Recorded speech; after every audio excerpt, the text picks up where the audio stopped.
a 3-5-3, and they love sending the pressure because I don't really think the prospect coaches really want to depend on their secondary. We see in and out through every game, prospect is pressuring these quarterbacks, so that's going to be a tough test to handle with Barrington's offensive line. How will they manage to protect Peter Anderson and score all these points when the prospect Knights are running 7, 8, 6, whatever it may be, at Peter Anderson's head? Yeah, and this swarming prospect D-line is led by Decker Anderson and a personal friend of mine, Charlie Carroll, who are known to get after the quarterback. But Chris, what do you think about the prospect Knights secondary? How do you think the Broncos are planning to attack them through this game? Yeah, I think definitely when I'm looking at the weaknesses or weak points of this prospect D, I'm looking specifically at that secondary who's been exploited over and over again by somewhat weaker opposition. So we'll see how they favor up against some very lethal Bronco wide receivers. Yeah, and we know these prospect Knights, they're still a good team. That secondary still has filled up the stats. They've gotten a good amount of interceptions, especially in their front seven with their linebackers, who have also been a key contributor to prospect successes. But the secondary definitely is the weak end of their team, and I think the Broncos will be looking to attack that. So, Austin, how do you think this Broncos D has looked this season?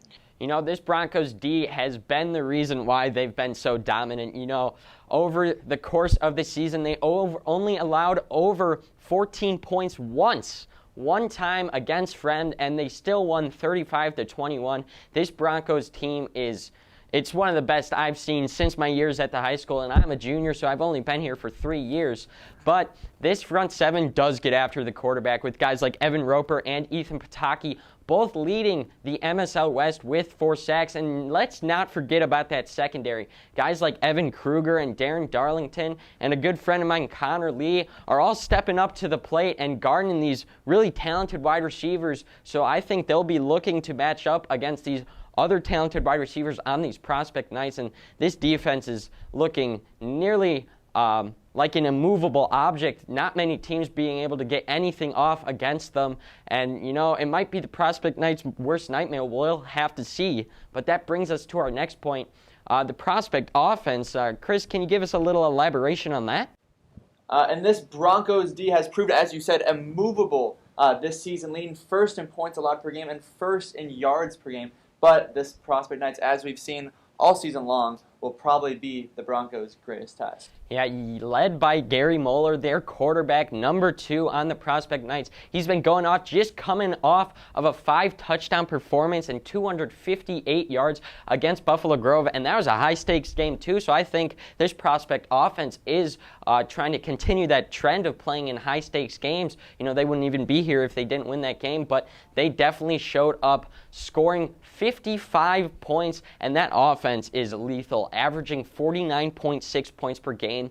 That is 14 more. That's 2 touchdowns more than Barrington's offense. But Barrington's offense, they've been first in the MSL West for nearly everything. And let's talk about the guy who's been putting on a show on the turf and helping the prospect Knights win nearly all their games. Luke Zardin, what can you tell me about him? Yeah, and Luke Zardin of the prospect Knights going to NIU next year has looked unstoppable, especially in these last 2 games, racking up 8 touchdowns in just those 2 games alone. And wow, will he be a great test for the Bronco defense this week. Yeah, and he is just all around good at everything. It seems like he's strong, he's elusive, he has speed, and the main thing that some Barrington defender was telling me on the scouting report is that he has one of the best visions to run through those holes in the mid-suburban league, and he's going to be a tough task. Probably the Broncos, they haven't really played many good running backs throughout the season, and if they did, they were shutting them down. But, you know, Luke Zardin, he's going to be a problem for that Broncos defense. So, Chris, how do you think this Broncos defense is planning to hold Luke Zardin from giving the Knights a bunch of points? Yeah, if I'm Joe Sanchez, I am eliminating Zardin out of this game completely. I'm doing whatever I can to make sure there's a man always on him. I'm stacking the box, maybe taking a little bit of a page out of the Knights playbook and maybe sending a couple more guys than they'd usually do on heavier blitzes, maybe 6 or 7 guys, in order to shut down Zardin completely, because I think that if Zarin is shut down, this night's offense is shut down as well. Yeah, we see this Broncos defense. They do not send the pressure a lot. Sometimes they'll get blitzes coming off of the line, which helps them a lot. But we see their front four doing a lot of the work for them. And Ethan Pataki, Luke Rosenzweig, and Evan Roper. We see these guys getting after the quarterback repeatedly. But Gary Moeller has been protected by that prospect offensive line, which allows him to have big games like that 5-touchdown performance last week. And we can't forget Gary Moeller is also a very mobile guy.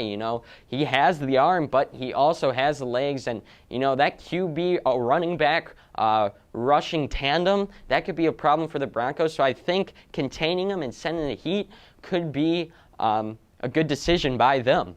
So, Chris, we talked about the defenses. We talked about the offenses. We already know we're in for a great game tonight. But let's not forget who could be the X factor in this game. I think it could be the Bronco faithful. Yeah, that 12th man has proved prominent in all home games this season.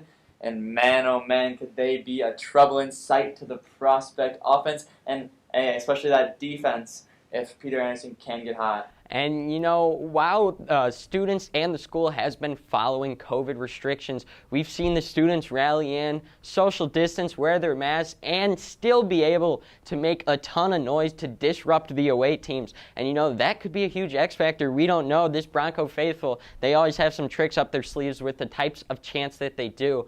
And now we're going to summarize this up. Chris, what is your final score prediction for this game? Let the people hear it. Man, Austin, I think it's going to be a close game.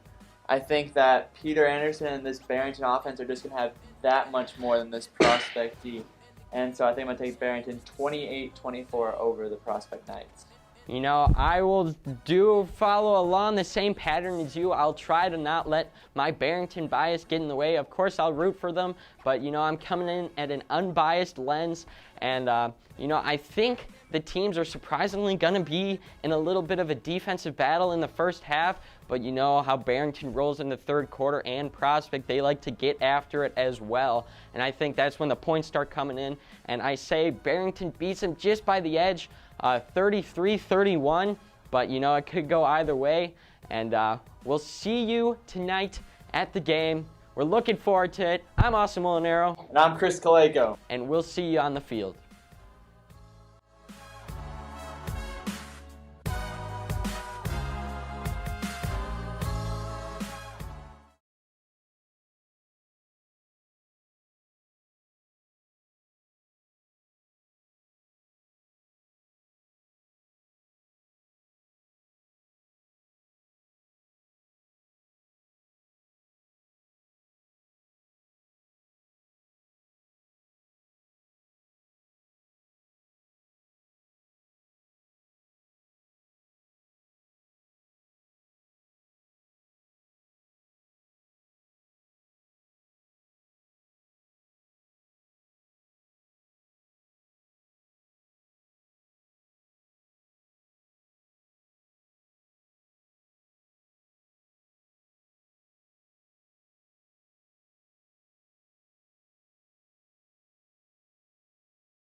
Hello, Barrington.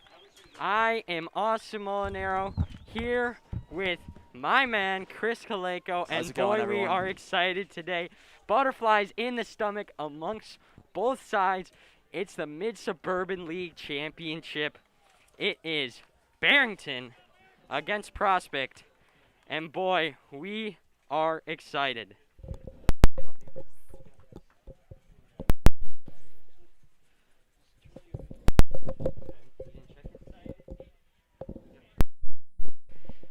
So, Chris, what can we expect heading into this highly anticipated game? Both teams 5-0. Take it away, Chris. Yeah, I think this game is going to be a shootout. I think that it's just whatever team can get that one-step advantage on the other. This game could go back and forth. We've seen that all season long. Both these teams have dominated their respective conferences, but now each team's challenge will be the other opposing team, and it will be interesting to see how this all plays out tonight. Yes, boy, we are excited. The Prospect Knights will be facing the Barrington Broncos, and what What was your score prediction again? Maybe say it again for the people who weren't watching the pregame. I believe I had Barrington 28-24. However, talking to some beat writers, looking more at towards studying more of the film, like what you said, really becoming a student of the game, I think it might be a little high scoring. I think I might have to change my prediction around a little bit. Oh, really? What's the final score? I think I'm looking 42-38 Barrington. Oh, I'm sticking with my prediction, 33-31, but boy, we are excited. Our predictions do not matter. Both of these teams, button heads, ready to play some football on Friday night to decide who remains at the top of this Mid-Suburban League, and boy, we are excited.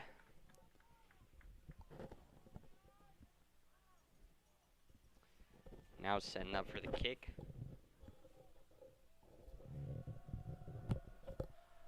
Sideline making some noise, and this Barrington team looks very excited to be able to play in this game as the kick is off and we're underway, and we will be seeing who ends up being the reigning champ of this Mid-Suburban League.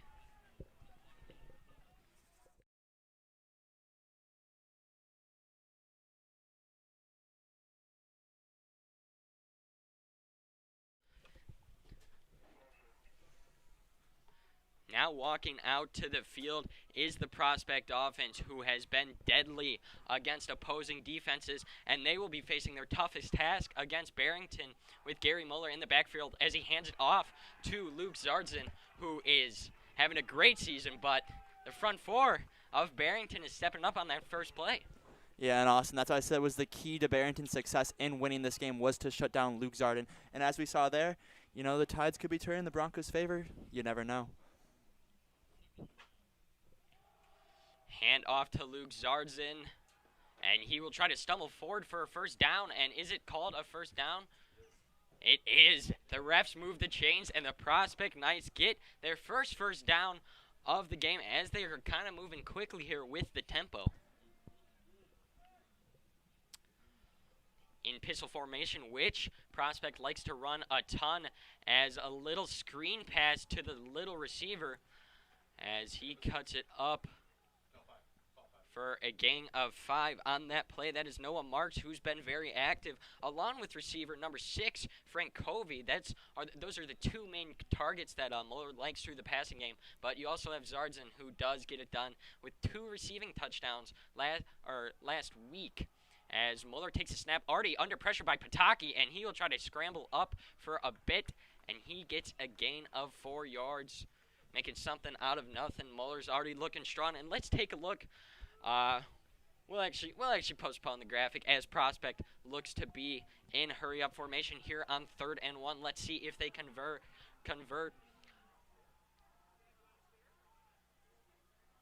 Some audibles called, maybe a play call, maybe a change in the play call here as Barrington is looking to stack the box. A little handoff inside zone to Zarden, who cuts it up for a first down. Let's take a look at Gary Muller's stats.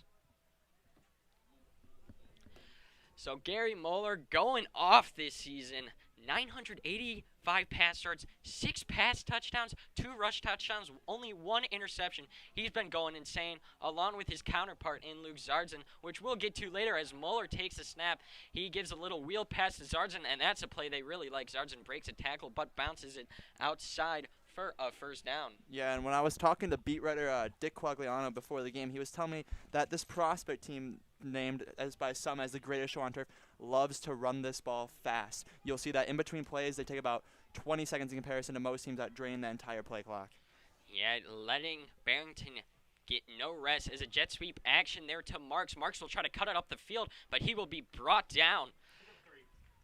That is a pickup of 3 as he's brought down by Sam Swanson, who's been having a great year. And that Barrington defense has been deadly, ladies and gentlemen. Let's take a look at them. Led by Ethan Pataki and Evan Roper, this defensive line does get after the quarterbacks. 4 sacks, both. And, Luke Rosenswag and Tommy Contreras both step up as Prospect lines up here on 2nd down. Looking like maybe a little trick play. And the Barrington Broncos get after it. Evan Roper and Ethan Pataki, who we were just talking about, with a loss of 4 yards, and that's not what Prospect wanted. They're trying to get Barrington off, and I was talking to the Trapster. He was saying that Prospect likes their trick plays. Well, it So seems like the maybe Barrington Scout D had a very good week practice. very odd formation here. 5 out wide, all on the left side. 2 Muller's left. Muller takes it, and he will give another screen to Marks, who's been feeding the Marks, and he will break some tackles, cut it up, but Barrington is all over that. Great stop. And that will be a 4th down. That Barrington defense shows up here. And Prospect not moving a single bit, going in the hurry up, playing aggressive, and that's what they like to do. Average 49.6 points on offense through the 5 games, and here in their 6th game, they're already starting off aggressive. Maybe they're just trying to get him to jump to get a shorter chance. What do you think, Chris?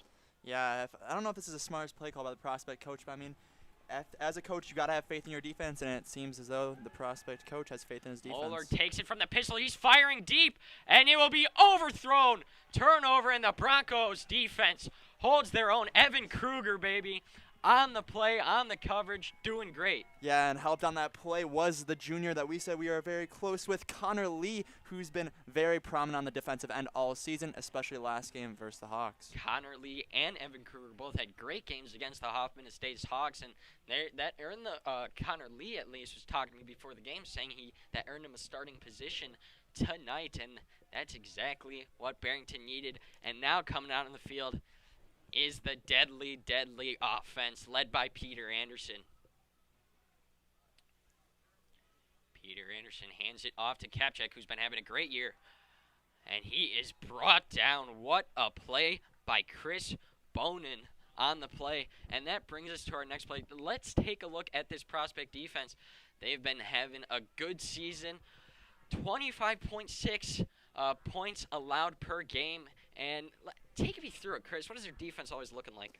Yeah, it's looking like, especially on the first, well, we've seen it all season long, and even on the first play here, they send a lot of guys in the box. Most teams will only send about 3 or 4. Prospects likes to send about 6 or 7, and, you know, it's going to be very hard for the Barrington to get their run game going, and it's been a very prominent part of their offense all season long, so we'll see how the Broncos can adjust.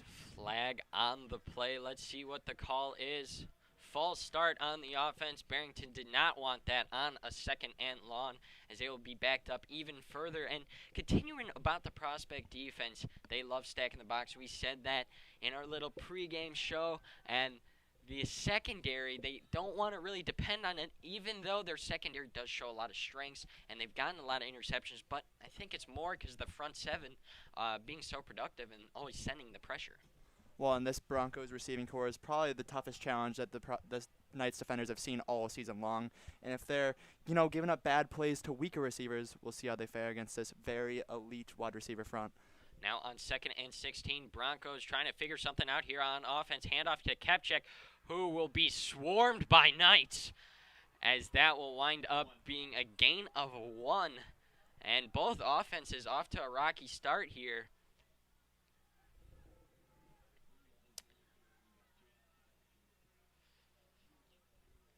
Broncos now in a sticky situation, 3rd and 15.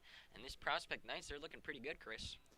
Yeah, so far so good. Everything going to the plan for this Knights defense. Now with 3 receivers, 2 out to the right, 1 out to the left.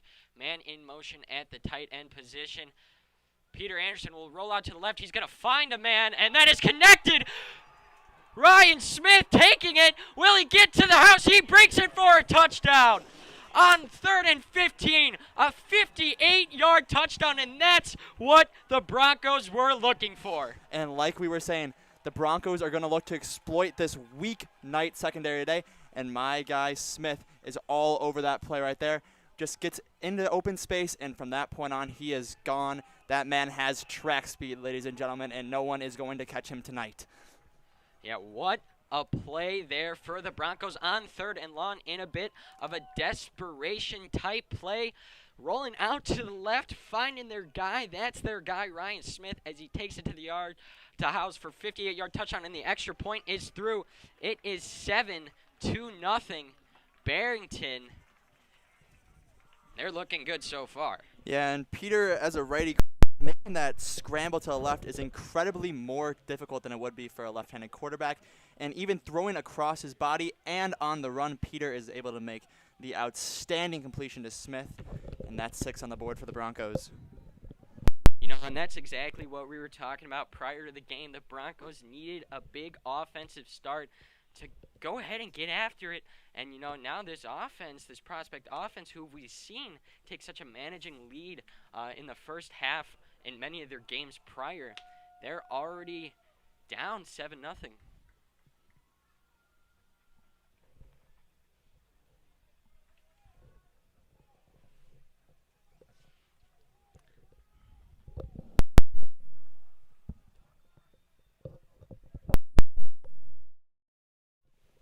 Now for the kickoff, the Broncos special team, who's also played a huge role. Shout out to Nick Bourdonnais, Ramiro Vences, inspiring me to make a special teams graphic for this live stream, but I sadly could not get to it.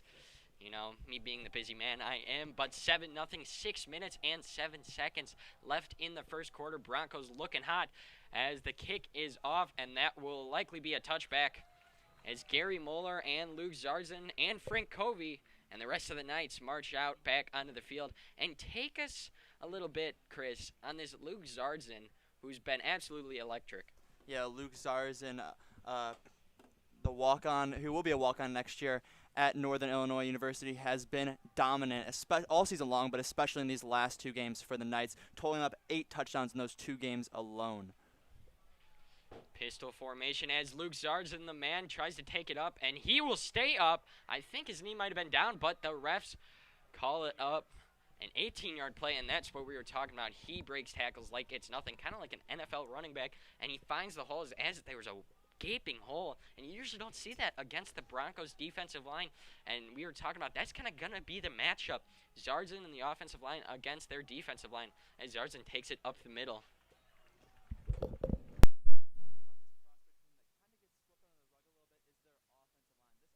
Line has been dominant, and it's given a lot of time for Moeller to make those big plays in the backfield, as well as Zarzan creating big holes that he can weave his way through in order for this offense to put up a lot of points as they've done all season long. Prospect in their favorite type of formation, a pistol, as their coach gives them little audibles.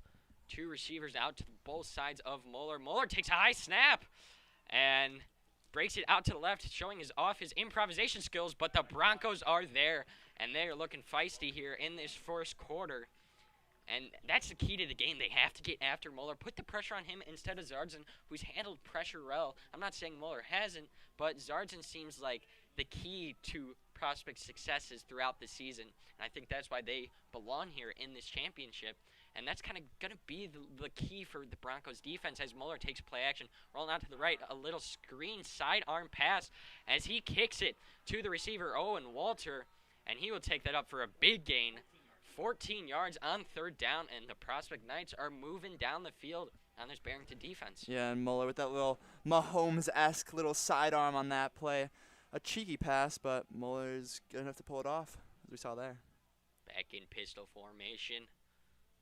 Moeller a handoff on a stretch run to Zarzan, and Zarzan is met by these Broncos who have been shutting him down. I wouldn't say shutting him down, but have been getting after him here in this first quarter. Tommy Contreras on the play. Also, Ethan Pataki and the rest of the defensive line on the pressure, swarming Zarzan. And, Zarzan, you can't really take many hits like that because that might hurt no matter how good of an athlete you are. Play action pass here. Moeller under pressure by Rosenzweig as he lofts one up for Zarzan. Wow, that was a lollipop throw, I would call that. As a gain of 9 yards, just short, and that will wind up being a third and 4 here for the Knights. As it looked like the Broncos defensive line had him under wraps, but he improv'd and just threw it over as he tries to sneak it up the middle on a little hurry-up action. Is it called short? We'll see. It looks like it is short, and I think the Prospect Knights, what do you think they should do here?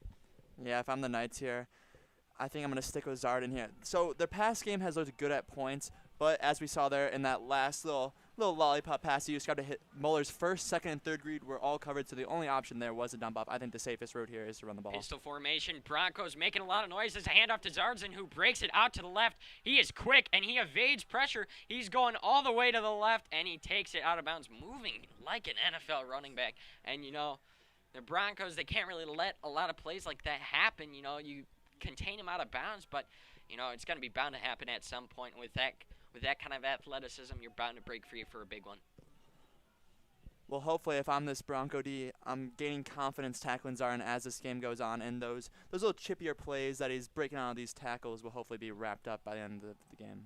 1st and 10, and Zarden is met by the man, Evan Roper, who averages 14.8 tackles per game, which is absolutely insane. I see the shock on your face. You didn't know that stat, but I did, showing who's the better commentator, of course. But Roper gets after Zarden, and that winds up being a 2nd 11. Well, Roper himself is also an all-state wrestler, so he brings a little bit of those tricks to the table, you could say. Moeller rolling all the way out to the right. He's going to fire one.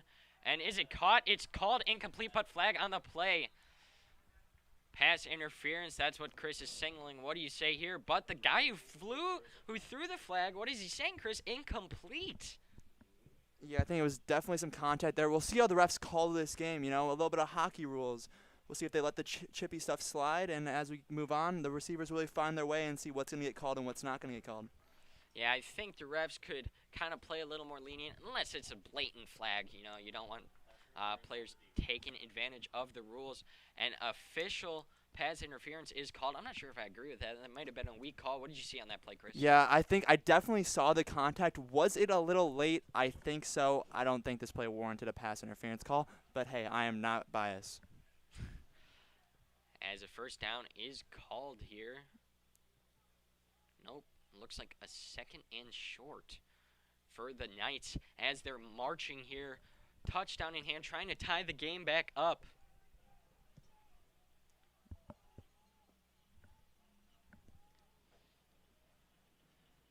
In a big bunch pistol formation, Zarden will take the handoff, and he is met yet again. Tommy Contreras, who had a great game last week, steps it up, and you see this Barrington defensive line jumping through this Knights offensive line, giving Zarden a little trouble. Yeah, and Tommy Contreras in my math class, and he was telling me how he was itching to get after Zarden and get in that backfield and really make some plays today.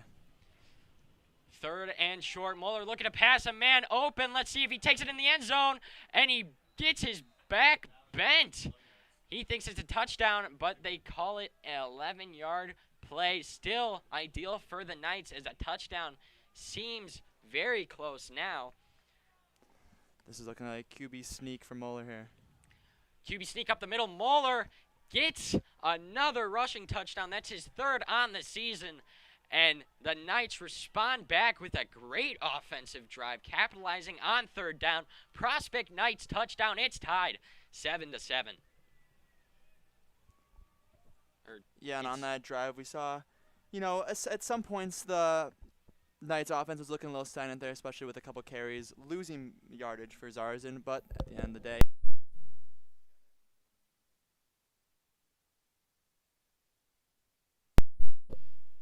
Broncos looked like they were Knights looked like they were going for 2. I said 7-7 there, but it is 7-6, and they decided to play it safe. Maybe a fake? Who knows with Mueller as the holder, but boom, bam, bop, it is tied. Ben Sakihin, 7-7. The Knights tie it up, and it looks like we're in for a tight-knit game here as there's 1 minute and 53 seconds left in the 1st quarter.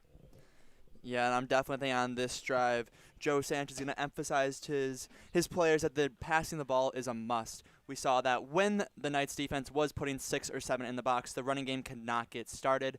However, as they started passing the ball, well, maybe on only one pass play, they really got going, and I think they'll try to emulate that a lot on this drive. 1 minute, 53 seconds left in the 1st quarter of play. As the sun starts going down, the crowd piles in. Bronco faithful a little late to the action, I must say, but they're piling in, and I think they come a little rowdy in the 2nd half, and that's when the Broncos play best. Yeah, we've seen the Broncos in the 3rd quarter be absolutely explosive, and in particular Brian Smith, who has had a couple, slower first halves, but in the 3rd quarter it seems like he really gets his motor going, and he is off to the races. Knights now send up the kick. MSL championship, it's 7-7. Tied Prospect and Barrington, undefeated teams, and now another kickoff is off for the 1st quarter. Both teams respond with a touchdown, a little lollipop kick, as the ball will be fielded do the Knights have it? They almost got a hand on it.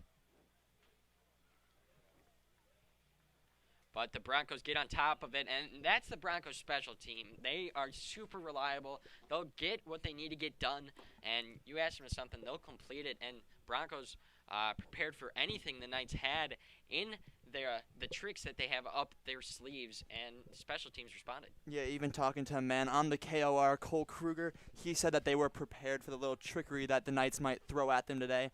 And all week long, it seems like they've really prepped that out, and they were ready on that play. Yeah, we've seen the Broncos defense and special teams now read multiple trick plays. A little halfback pass that ended up being a loss of 6. As Peter Anderson and the Broncos march back up on to the field. Refs send the ball in place. The Broncos looking ready to respond here after a 58-yard touchdown by Ryan Smith, who took to the house on 3rd and 16, and the Broncos now ready to do the same. Screen pass, but the prospect defense gets after it. Jake Winsky swarming on Ryan Smith, but now let's take a look at the man, Peter Anderson, first in every single category in the Mid-Suburban League. Take it away, Chris. Yeah, Peter has been an absolute beast all season long. Like you said, leading the MSL West in all categories and by a large margin. And this Broncos offense this year just has a different spark to them, a different spunk to them. And I think Peter is the spunk in their offense. He brings this certain swagger and charisma that not a lot bring to the quarterback position, and I think that has fueled the Broncos so far this season. Broncos now on 2nd and 14. Hand off to the man, Brian Smith, who breaks it up. He's got speed, and he is looking to be gone. House Smith call. After Smith, touchdown after touchdown. Broncos 13 points, now 2 touchdowns in the first quarter. That's one of the best starts their offense has had in any game this season. And that's that Smith connection there. On the first play, we saw Ryan Smith with a 58-yard touchdown. On that play, with another very long run by Brian Smith there.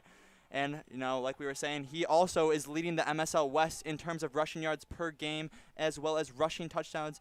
And, a little bit more of that, and could be a bigger lead here for the Broncos. Fenn says now on the kick, looking to go 2 for 2 for PATs and give the Broncos a 7-point lead. It is up, and it is good. Broncos up 7, 49 seconds left in the first quarter, and it seems like the Broncos have prospect right where they want them. Yeah, and thank you all for turning into the Smith Show as we've seen here today. Those boys are a dangerous combo when they're on the field together.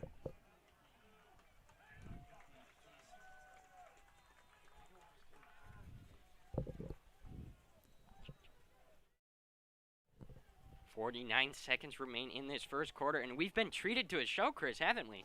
Oh, yeah. So far, this has been everything I expected and more. 2 big plays by the Smith brothers, and I feel like the Broncos have really only run about 5 or 6 plays on offense.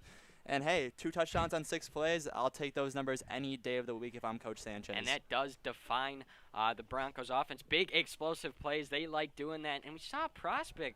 They kind of responded after that 58-yard run by the other man, Ryan Smith, reception touchdown. Prospect kind of led a kind of a grudging drive down the field. Maybe they're looking to just tire this Barrington defense out, not give them many breaks, and getting these little kind of screen passes, the jet sweeps. And let's see if Prospect decides to continue with that tone throughout the game. We see Zardzin always breaking through for big plays against teams prior, but he's been contained by a little bit. He's still breaking out, but Broncos seem to have the upper hand. Big kick. Let's see if he decides to turn it out, but he calls a touchback. And Gary Moeller and company will now... Gary Moeller will now be marching off with the Knights in hand here, trying to tie this game up. And it's been an offensive explosion. 14-7 already in the first quarter. Let's see what Prospect has up their sleeve for this drive. A little pass, a little high. And Connor Lee, the man, locking it up and stocking it up. His own stock, maybe his draft stock. You don't know, maybe he goes to the NFL. Yeah, and Connor Lee is that perfect blend of a physical as well as a speed type player. He claims to have 4.40 speed. Obviously, he claims. We have not tested this for sure. But he also, as we saw there, can get physical on receivers. Moeller on the play action, a little slant route. And that will be Frank Covey, the wide receiver one as a sophomore, which is very impressive, I will say. And it's 3rd and short.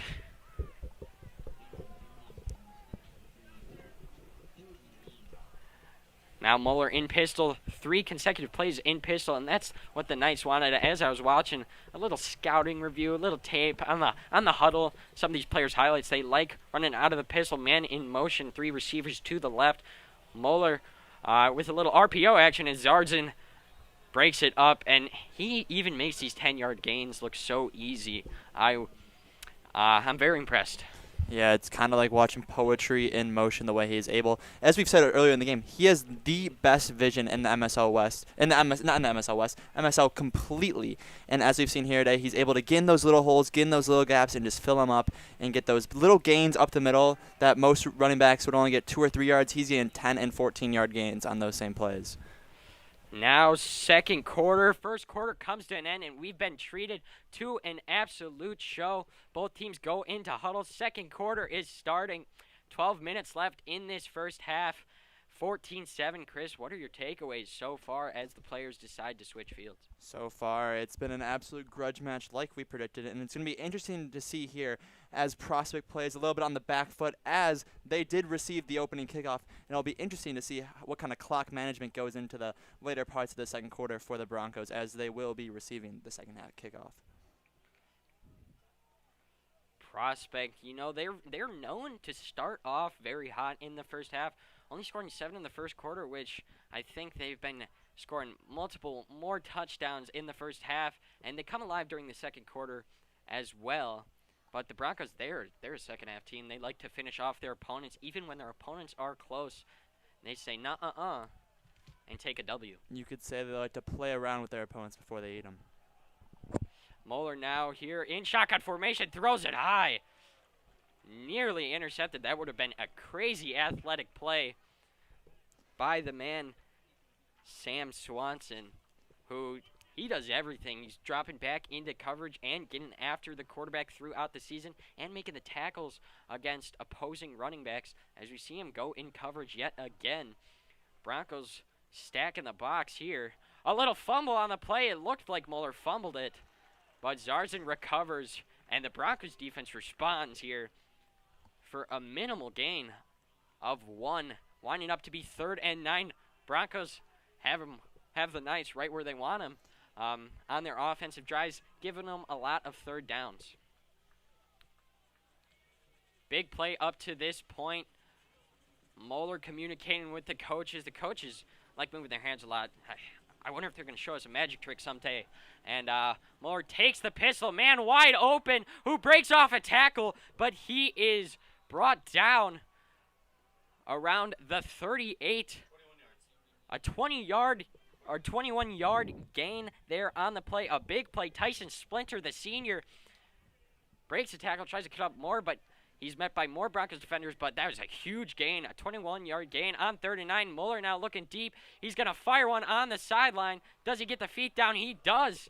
That is Splinter again. 2 big plays, 11 yards and 21 yards in the past 2 plays, and Nice, they're showing their passing game now. They kind of relied on the little screen plays and the little jet sweeps and running it to Zardzin, and now Moeller maybe he's going to show off his arm a bit. Little screen pass there, and he is met by Evan Roper, and we end up saying that a lot, met by Evan Roper, and, he's a nice guy in person, I bet, but you don't really want to meet him on the football field. No, sir, you do not, and he has been absolutely tenacious all season long, and he's doing the same here tonight against the Knights. Knights now on 2nd and 10, looking for a misdirection screen pass. We saw this on the tape, but the Broncos read it well. That's what we've been talking about. Evan Roper, I saw on the tape, Zardzin broke a huge one against Rolling Meadows. Yeah, and I know my guy Evan Panassis is playing Luke Zardzin role in that scout-o for the Broncos during practice. And as we saw there, the Broncos D was perfectly ready for that misdirection screen. You know, Evan Panessas, maybe he's like Luzard and he just hasn't gotten a shot yet. We don't know. Maybe we'll see next year during his senior year. 10 minutes left in the second quarter. 3rd and 9. Two downs ago. Knights converted a 3rd and 9 for a 21-yard gain, and they convert again. Touchdown, Frank Covey, the man, the primary receiver, the sophomore, scores a touchdown for the Knights on a 3rd and 9, and the Knights reply with a touchdown to bring it within 1 with potential to tie it up 14-14. Yeah, and that Broncos secondary looked a little exploited those last couple plays, a little bit of larger gaps in the secondary, and hopefully the Broncos can figure this out by the next drive. Let's see if the Knights can tie this game up as offenses have been going at it here. The kick is up, and it is good. 14-14. This game is tied, and we've been treated so far. I believe we'll still be getting treated with some of these potent offenses that have been dueling off. And it's looking like a great game we have tonight on this Friday night. Yeah, an absolute slug match out there. Both offenses trading punches, and I think this will be the theme throughout the game. But we will see what happens. 9:46 left in the second quarter. 4 touchdowns already scored. And, I predicted 33-31. I feel like we might get way over that by the time this game may get way overshot as well. And not to mention, your first prediction was 28-24, so maybe we won't be seeing that either.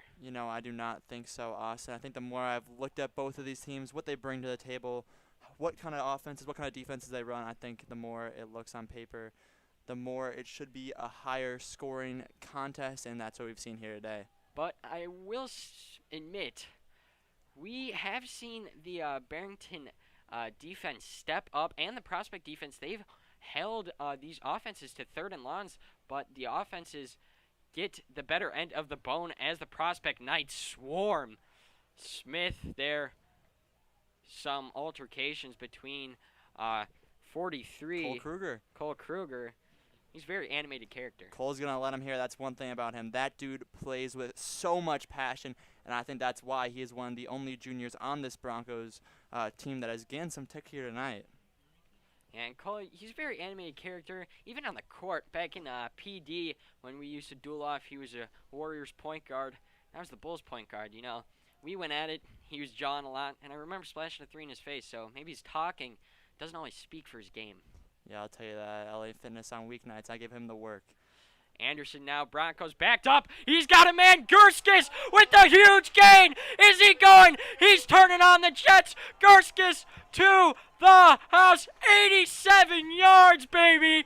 The Broncos' 3rd touchdown of the game. 20-14 with the chance to make it 21-14, and that's exactly what the Broncos want. Yes, and Gurskis, as we talked about in the pregame show, is Peter's primary target, getting a bulk of those receptions all year long, and that right there, ladies and gentlemen, is why he is that primary target. He's able to get that separation away from his defender with his elite route running, and when he gets in open space, he really makes the defense pay, showing his blistering quickness as he waltzes into the end zone, or you could say to the crib.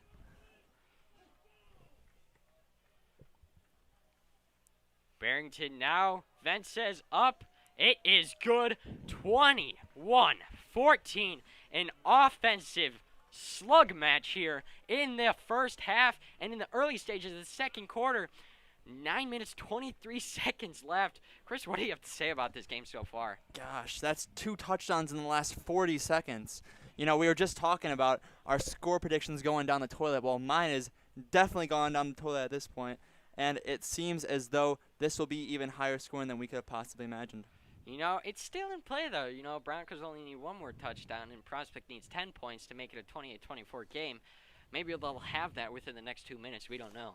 Well, the signs show to no, as both of these offenses have looked absolutely lethal. Even though, as you said, they've been held to these 3rd and longs, big-time players make big-time plays, and that's what we've seen here today. Because this is the last game for a lot of these seniors, and they are leaving it all they have on the field today. Yeah, but we've seen this Knights secondary, as you said, they've been exploited throughout the season. You know, they kind of held their own, though, getting a lot of interceptions, but they've been torn up by these Broncos receivers. First, Smith on an 58-yard receiving touchdown, and now Gerska's taken to the house, and he had a huge game 2 weeks ago, and that's what we'd like to see out of this Broncos offense. And not to mention Anderson slinging the rock, pinpoint accuracy as the Broncos kick it off. Ball is on the ground. Knights taking it, trying to get some yardage as he cuts it up, but the Broncos special team keeps pushing him back, showing their aggression. And you know, that's been one of the main themes we've seen throughout the Broncos regular season. They've had more aggression than opposing teams, but Prospect, they kind of follow that same tone, but Broncos looking like they want it more so far. Yeah, both teams just fiend off that momentum. And as we've seen here with this, especially with this 12th man here with the Broncos faithful, the players are loving the energy, and that energy is infectious, and this D is lighting up right now with that energy. Pistol play action motion on an RPO slant route. That is a 9-yard play to Owen Walter, who he's a junior, and we've seen he likes to get those little screens and slant routes. And the Prospect Knights, they've been following that rhythm. They've been moving it up and down the field. You know, their offense isn't backing down. They are not discouraged from these big plays that Barrington has broken out as Mueller takes it back. Look at a throw again, finds a man over the middle, and he drops it. That's Walter. That is 24. Is that the man, Danny Sheedy, the junior? I believe that's Danny Sheedy, and he looks like an absolute animal out there right now. And there he nearly got that interception. Good awareness there by Sheedy to try to fall on that. Yeah, we've seen these two juniors, Connor Lee and Danny Sheedy, best of friends, you can say. Both juniors stepping it up so far in this game. Let's see if they play with the same intensity as a stretch run to Zardson, who's moving with speed as he cuts it up for the first down. Yeah, and watching, the more and more I watch Zardson, the more I think to myself, like, there is no way this guy is that fast. He's built like he's built as big as some of the linemen on this Knights team, yet he has that absolute breakneck speed, which is very hard to find at this level, especially, which is why he is going to the next level and playing D1 football. At their own 39-yard line, a little screen pass. Prospect receivers kind of have the hands of bricks in the past couple of plays. Maybe they can fix it as Matt Colder finishes the play off. That looked like a disaster from the start. You know, when you have a misdirection play that leads to the other side of the field, you're already playing a little dangerous, and you got to execute it perfectly. Well, in shootouts like this, I feel like I was saying earlier, momentum is everything. And with a couple of these plays, you know, it's the offense is slowing down a little bit for the Knights. They might get a little impatient, and who knows, we might see a bad read here out of Mueller soon. Knights almost got defensive linemen to jump on that play. A huge mega motion. Maybe they should phrase that into the football dictionary, mega motion. Anyways, Mueller rolling out to the right, pressured by Pataki and Roper on the run. 11-yard play, and that was a dime. As the Prospect receiver, Splinter, who's been a clutch target for the Knights in these types of situations, signals a first down there, and that's his third catch of the game. Prospect now in hurry-up formation, trying to confuse the Barrington defense as they get a coverage blown. Danny Sheedy there on the tackle, shoves Splinter out of bounds, but he still gets a relatively good gain, and that's his second consecutive catch. Yeah, and so far this game, it's looking like a classic Big 12 shootout, the way both these offenses are clicking so far, and we'll see how it continues throughout the game. Mueller now looking deep. He's going to try to find a man, overthrown. On that coverage there, great coverage by Darren Darlington and Danny Sheedy, and we haven't really mentioned Darren Darlington, and there's a good reason for that, because he shuts down any receiver that is in his path. Yeah, some of the best receivers in this conference have gone against Darlington, as we saw with Bostic earlier in the season, and he was absolutely shut down by Darlington. And as you can see here, Muller is trying to keep that ball away from Darlington. Hand off to Zarden. Zarden takes it up to the left, and he tries to reach for the first down. Brought down by the junior Connor Lee, but that will be enough for a first down as the Knights like this little incremental type movement on their drives, not really breaking off for a lot of big plays. Both touchdowns have been within, I believe, the 25-yard line. And the Broncos have followed the complete opposite of that philosophy. As a handoff to Zarden there, who is moving with speed, breaks a couple tackles, but Connor Lee comes in clutch trying to save a touchdown there. And Zarden, he's looking to stay efficient and powerful so far this game. That's a 20-yard gain, and I'm surprised he didn't break that out for a touchdown. Yeah, Connor Lee, like we said there, has this very, very sneaky speed to him that not a lot of players are going to expect, and I think that's how he was able to track down Saved Zarden the on touchdown that there, play. but does it matter? Moeller finds a man. Owen Walter, the junior, over the middle. Wow. Prospect Knights respond with another touchdown, 21-20, and this game has been insane. Yeah, this is looking more and more like a pendulum type affair. I'll hit you, hit me, I'll hit you right back, and that's exactly how this game has played out throughout the first half. And you know, if I'm this Broncos offense and specifically Peter Anderson, I'm getting my team hyped. I'm getting my lineup hyped right now on the sides, and I'm getting out there and I'm ready to go. You see Peter Anderson on the sideline throwing to Schorsch, getting his arm warm as the kick is up and it is good. Little contact after the play, but the Knights, they're right back in it. 21-21, 6 minutes, 15 seconds left.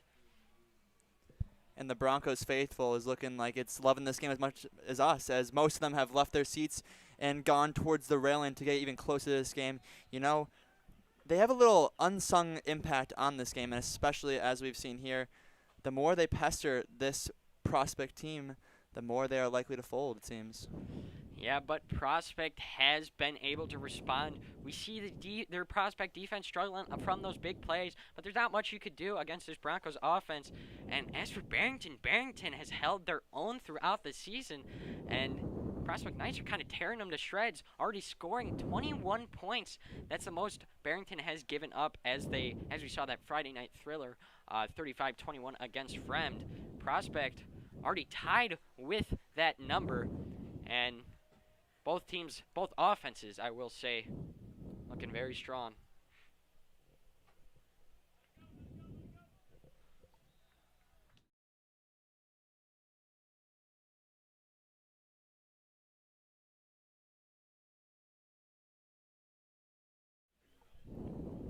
Knights kick for a touchback there. Broncos now in the huddle, ready to respond, trying to score another touchdown, and that's what we've seen, touchdown after touchdown, and we've been on our feet the whole game as we now take a seat. You know, butterflies in the stomach, and we haven't even played a minute of tackle football at the high school. God, I can only imagine what it's like for the seniors, knowing that this is their last game. They have to put every drop of blood, sweat, and tears that they have in their body into this game, and it's showing right now. That is Smith, Mr. Smith, breaking it for a touchdown to the house, 80 yards. Oh my God, ladies and gentlemen, what a play by Smith, his second touchdown now of the game. Wow, you see this Bronco faithful standing up. It's 27-21. Broncos take their lead right back. Yeah, and going through their walkthroughs, Austin, me and you went down to the field, and I had a little side word with Brian Smith, and he was telling me that he's got a surprise for me tonight, and I was not expecting this kind of surprise. 2 60-plus yard touchdowns in the first half. Oh my, he is spoiling us tonight. Yeah, we're in our suits, and we took a little picture with the Smith brothers before the game, and who knew that they were going to become the potential MVPs as a flag is now called on the extra point. I guess you could say we are good luck charms ourselves, Austin. Yeah, you know, taking pictures with the potential MVPs of this game. Broncos looking very strong. Their offense coming out the gate, 27 points. Wow, Mr. Price sitting to the right. He said it was going to be both teams scoring over 40, and his prediction is likely to be much more accurate. 40-42, you said? 48-42, and that is looking very close to within reach. Almost blocked there as the kick is up and good. Barrington 28, Prospect 21. Friday Night Lights. As the lights come on, the sun goes down. We are in for a thriller in this Mid-Suburban League Championship. Probably going to be one of the best games I've witnessed in person. Yeah, I got to say, you know, we're juniors ourselves, 3 years at the high school, and this has got to be one of the greatest atmospheres of a football game I have been in attendance for. I did miss a good amount of the Ray Nairo days. However, I am in the Peter Anderson time right now, and I am all for it. As the Broncos have run, 2 plays and have 2 touchdowns from it, and all we've been talking about all game long is this Broncos offense's efficiency, and that today has been incredible. They've run about a quarter of the plays as the Knights have, and, you know, they got 4 touchdowns to show for it today. Yes, Broncos and the Knights, both offenses are putting up some numbers. I'm not going to lie, and I've been blown away by both offenses lately. And as the kickoff goes on, we just like to give a little shout-out of our boys at Night TV. You know, it's sad we couldn't work with them because of COVID restrictions. Hopefully they're tuning into the stream, and we would be grateful to work with you guys in the future as a fumbled snap is recovered. But as I was saying, Night TV, we totally respect your work, and you guys put up a great broadcast. And we're looking to work with you guys in the future for a potential matchup maybe next year, Barrington versus Prospect.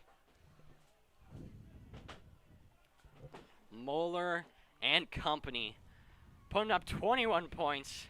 5 minutes, 53 seconds left in this first half. And, you know, they've kind of been overshadowed by this Broncos offense as a little screen play, a little curl play. That's to Covey, who breaks it up for some more yardage on a nice gain there. 15 yards, and that's what the Prospect Knights like. They like plays 10 to 20 yards. We've seen that. That's been a very frequent pattern throughout this first half. They like moving it downfield, tiring out the defense, and making the defense very tired as it's picked off! It's picked off by the big man to the house! What a play! Owen Powell, the junior, the stud, takes a pick six. That's the first pick six of the season for the Broncos. And wow, who knew the defense would even be scoring in this first half?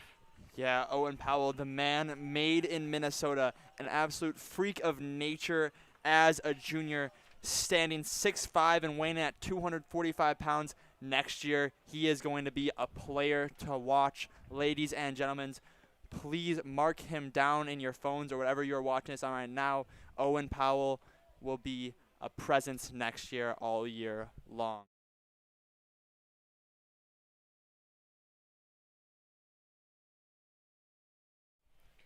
Wow, who knew a defensive lineman would be taking it to the house in this first half? 34-21. Broncos with potential, make it a 14-point game, and that's what they like. They want to get ahead of it.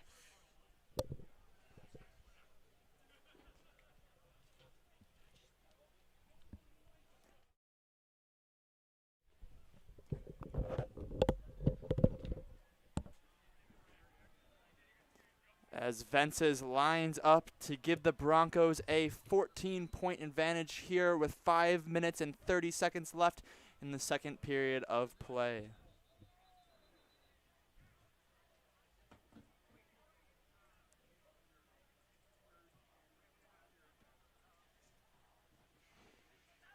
Looks like there's a little stoppage here as the Broncos get set for this PAT. Encroachment called on the play as the Knights get their second encroachment penalty on their on Barrington's second straight PAT, and that was just 23 seconds ago. This Broncos team is stepping it up, making these big plays. You could make a whole highlight season compilation video just from this one game. And both sides, honestly, Prospect, they are looking good too. But wow, that's exactly what the Broncos defense needed. A little energy boost to stop this Knights offense from tying the game up. As it's 35-21, 5 minutes, 30 seconds left in the first half. Yeah, and awesome. One thing to keep in mind as we approach halftime here is that the Broncos are set to receive the second half kickoff. So if the Broncos can keep this 14-point lead and they get one more touchdown, hypothetically, to start the third quarter, it may be, maybe time to maybe start running the ball a little bit more for this Bronco offense. And we've seen a lot of these Barrington athletes making the huge plays. They're going to be in what the huge marketable thing of Barrington is over the summer, Barrington Summer League. A lot of these players are on the teams, and maybe they'll keep this athletic poise up. And Chris, I know you're in Barrington Summer League, and I'm excited for that as well, but I don't know if it can match the amount of excitement I have from just watching this first half, 35-21. Well, seeing guys like Evan Roper and Owen Powell in that league alone, you got to understand it's a pretty athletic league. This ain't no men's Sunday league. Maybe one of the best in the business. We don't know. Maybe it could be the new G League. We're looking to expand, of course. Now Broncos kicking it back to the Knights after a pick six by the man Owen Powell. Knights trying to respond with a big play, and he is met by the Broncos' first row of special teams. And the special teams has been great so far, making all their extra points, 5 extra points in this first half. Disturbing this, just adding to the disturbance that is around this Knights team. And I'm just happy that the Broncos have worked out that PAT problem. Having missed 2 PATs last week versus Hoffman, it looked like there were a little bit of muffled snaps, but this week it looks like they have got those under control here tonight. Hand off to the man that is Gary Muller, who tries to take it up. That wasn't a handoff, my apologies. 2nd and 6. Clock is winding down to near under 5 seconds. Pistol formation again for Moeller. Trying to recover from that pick 6 as he gives a little pitch to Zardzin, who's exactly what the Prospect Knights need while being down 14 as he takes it up for a first down. And Moeller, we did not see a lot of interceptions from him this season. Only 1 interception compared to 16 touchdowns. And he's been having a good game. I will not lie. 2 passing touchdowns, both over the middle, and moving the ball consistently well. Just a little mishap on that play as he hands it off to Zardzin, who's breaking tackles. And he will try to get a first down. Let's see if the refs decide to move the chains. And the chain gain's already moving.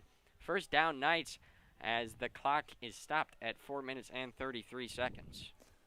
Yeah, so on that Moeller interception, I think that one of the main reasons of why he actually threw that interception is when looking at this Broncos D-line, their sheer size is impalpable. And that mixed along, not having a lot of time to make your throws could lead to those errant throws in that play, led to a pick 6. Broncos front 4 and the linebacker front 7, you could say, stepping up there and swallowing up Zardzin for a loss of 1 yard. Not the biggest loss, but still a good accomplished play when guarding a player like Zardzin. Mueller looking on the run, throws it high. It is nearly picked. Sam Swanson diving for it. And on the coverage, that is the man Justice Cromwell, who's big, but he's also fast. All over that play, forcing Mueller to throw it high. Yeah, and Cromwell moved here about 2 years ago from Georgia, and as soon as he stepped on this Broncos field, he has made a great impact for this defense. 3rd and 11. We see Bronco Nation. They piled in during this second quarter. They missed a lot of action, but they didn't miss all of it, and now they're making a ton of noise. 3rd and 11. Let's see what the Knights decide to call here. Can they even hear the coaches? It's kind of like the Saints vs. Rams NFC Championship game when Jared Goff couldn't even hear. Little miscommunication. The Bronco Nation stands up, and they are already disturbing. We said in the pregame show it would be a little bit of an X factor.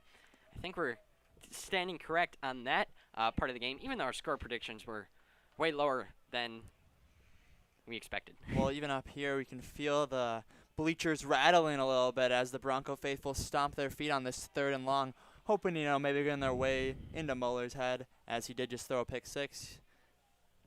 Both teams in the huddle, and that leads to a Prospect timeout on 3rd and 11 at their own 47. And I think a touchdown is crucial here. What do you think, Krish? Yeah, I think Prospect, especially knowing that Barrington receives this ball to start the second half, needs to get a conversion here, or you never know, this game might already be out of hand. The way this Barrington offense has played so far, running not even close to as many plays as the Knights, and having 5 touchdowns to show for it. Thank you for the compliment, Jim Buck. We are very appreciative.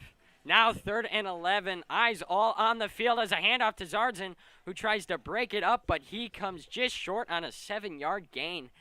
And, that's exactly what the Broncos needed to do, but the Knights, maybe they were planning to get some yardage to get a shorter 4th down. That's a pretty good play call, in my opinion. Now in a hurry-up formation. Team's making noise, but the ref comes onto the field, calling timeout for the Broncos. Sanchez didn't like the look there. Prospect, they did want to kind of hurry it up, kind of catch the Broncos off guard. I bet they were even caught off guard by the run play to Zardzin up the middle. Because, Prospect, they've been handing off to Zardzin, but Muller's also been showing off the arm. 2 passing touchdowns already on the day. Yeah, I think if I'm the Prospect offensive coordinator in this huddle right now, I'm seeing how the pass game has been working. And, up to that pick 6, it was really flourishing. The pass game was really getting going for this Knights offense. However, after that pick 6, am I a little more hesitant to throw this football? I think just a little. In that case, I think this is a run to Zarden for the 1st down, if they can pick it up. 4th and 4 at the Broncos 46. Let's see what the Knights have up their sleeves here on 4th and 4. We've seen them play aggressive throughout this first half, going for it a lot and capitalizing on 3rd downs and 4th downs. Bronco comes up and press. It's a little slant action as he finds a man. That is Covey, Muller's favorite target, as he gets a big gain. And, that's exactly what the Knights wanted. Just capitalize and, try to get a touchdown to bring it within 7 by the end of this first half. And it's looking likely. We don't know yet. Anything can happen, as we saw a D lineman get a pick 6 in Owen Powell.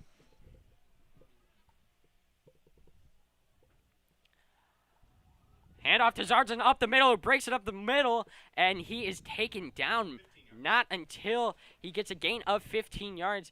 And, maybe he's a little worse, but he kind of moves like Saquon Barkley. He's very muscular, but he's also very strong and fast and elusive, and he makes these 15-yard gains look so easy. Prospect now in hurry-up motion. 2 receivers out to the left, 2 receivers out to the right. Man in motion, hand off to Zardzin on the stretch. Zardzin stiff arms a man, but he is taken down. That is a great tackle. Evan Kruger only allows a pickup of 3, and that's very impressive. Evan Kruger only being 5'8", takes down Zardzin, who's a big man, and Jackson Garish assisting on that tackle.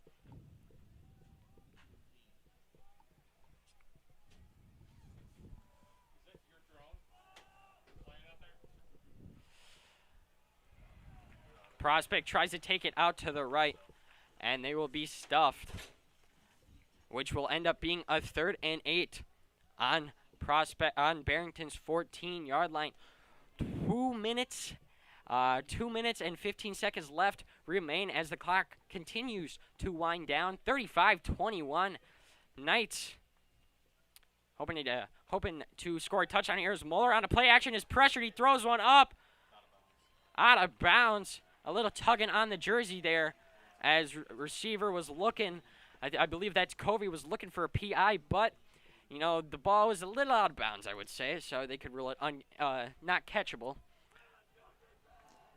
As the Prospect Knights are staying out there, the yells coming from the Bronco Nation. Clock winds under 2 minutes. 4th and 8. Prospect and Muller communicating with the coach.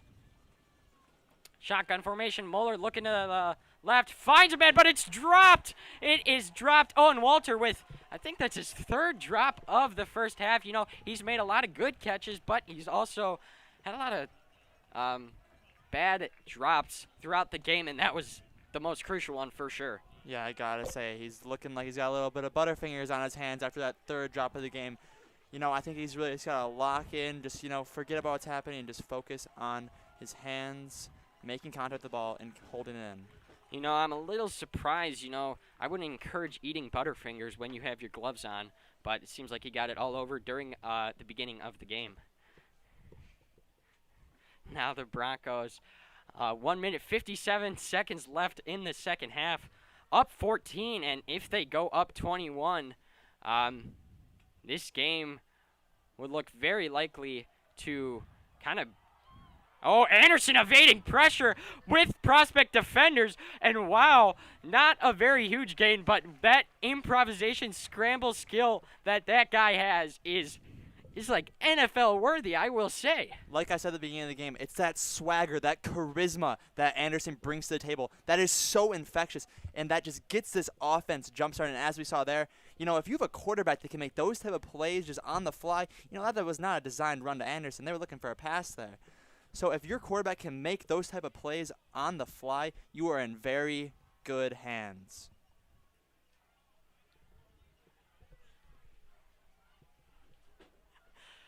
And not to mention, that offensive line was staying persistent, and I think that's why Anderson is such a motivator, motivating that offensive line, as the offensive line is blocking for Smith, but Smith only takes it up for a gain of 3. It looks to be 3rd and short as the clock continues to wind down. Maybe the Broncos decide to sit on it. As the clock expires, they'll be receiving at the start of the second half. Yeah, I think this is definitely a smart situation for the Broncos. You know, just hold on to the ball, play this half out, and get ready to receive the second half kickoff. Now 3rd and 1. It's been a great first half. Let's see what the Broncos decide to do. Handoff up the middle to Kapchak, who moves forward for a first down.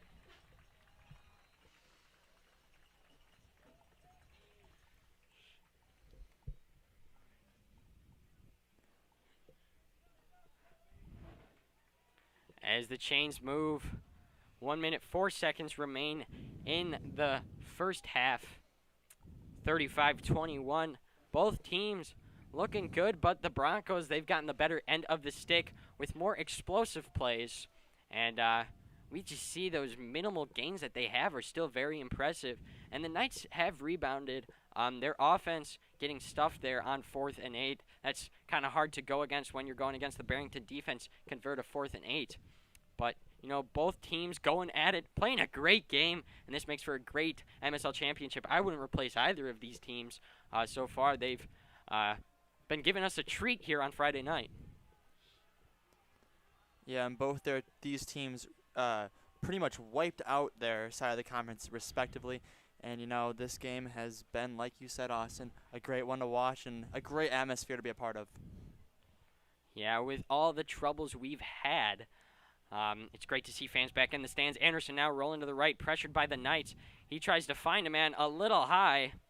Great coverage by the quarterback, Gary Mueller, who also plays DB. You know, I believe he had a pick 6 during the regular season, which is very impressive if you can get it done on both ends of the field. You know, I'm surprised he doesn't get tired out there playing quarterback while having 4 or more people run at his head and coming back out there and trying to guard really good receivers, as he was on Gerskis, who is the Broncos wide receiver 1 based on the statistics.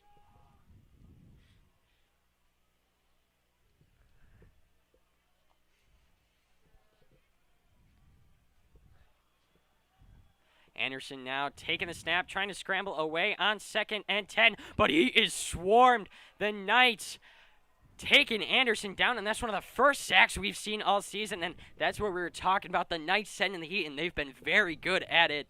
As the clock continues to wind down, timeout is called, I believe, by Prospect, trying to get the ball back. 30 seconds, or 36.8 seconds left. Maybe they'll raise a couple seconds left on the clock, but geez, that Prospect defensive line, front 7, went totally after Anderson. We didn't see that a lot because the Broncos' offensive line has protected Peter Anderson throughout the regular season. Yeah, all season long, this offensive line has acted sort of like Peter's bodyguards, you could say, as he has not had to take a lot of sacks. And, that play was a little foreign for Peter, but I'm happy that he held on to the football. And, hopefully the Broncos will be able to see this half out, 35-21.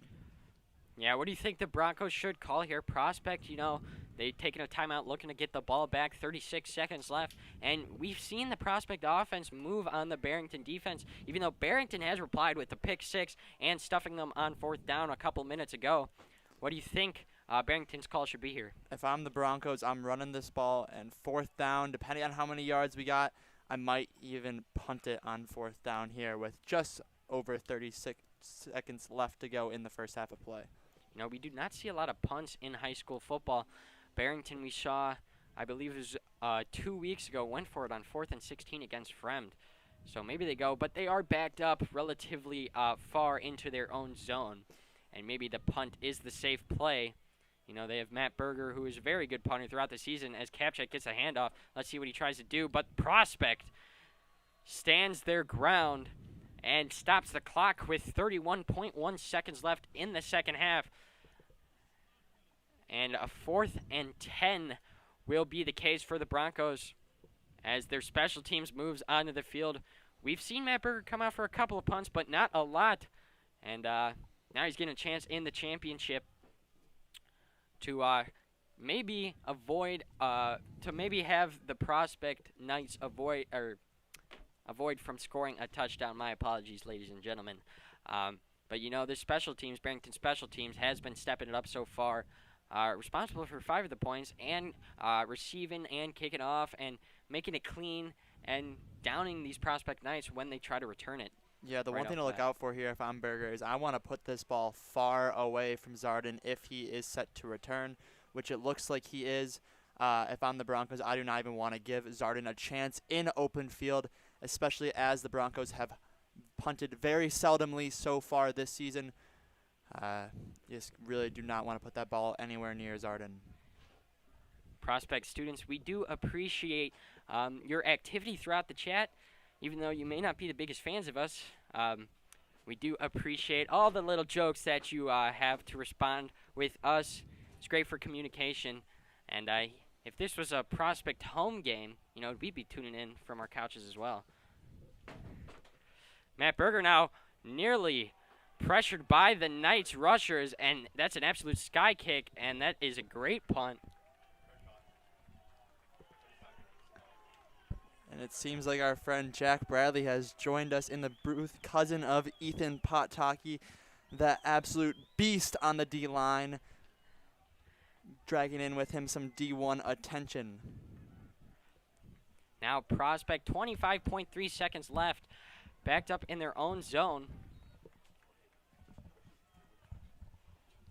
In their infamous pistol formation on their own 38. They'd have to get 62 yards to score 7. And, we don't know how far their kicker could kick. But on a great team like this, I bet it's pretty far. So maybe they'll try to just settle for a field goal. 25 seconds left as the pass is behind him. Moeller throws it behind Noah Marks, who was very active in the first drive and has kind of been silenced now as we see Connor Lee on that coverage, but didn't really have to cover much as throws behind him. 2nd and 10, 22.3 seconds remain.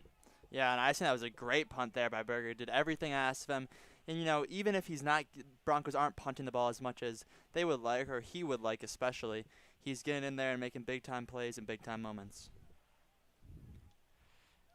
Now Moeller with screen action to Marks again. Is that called incomplete? It is.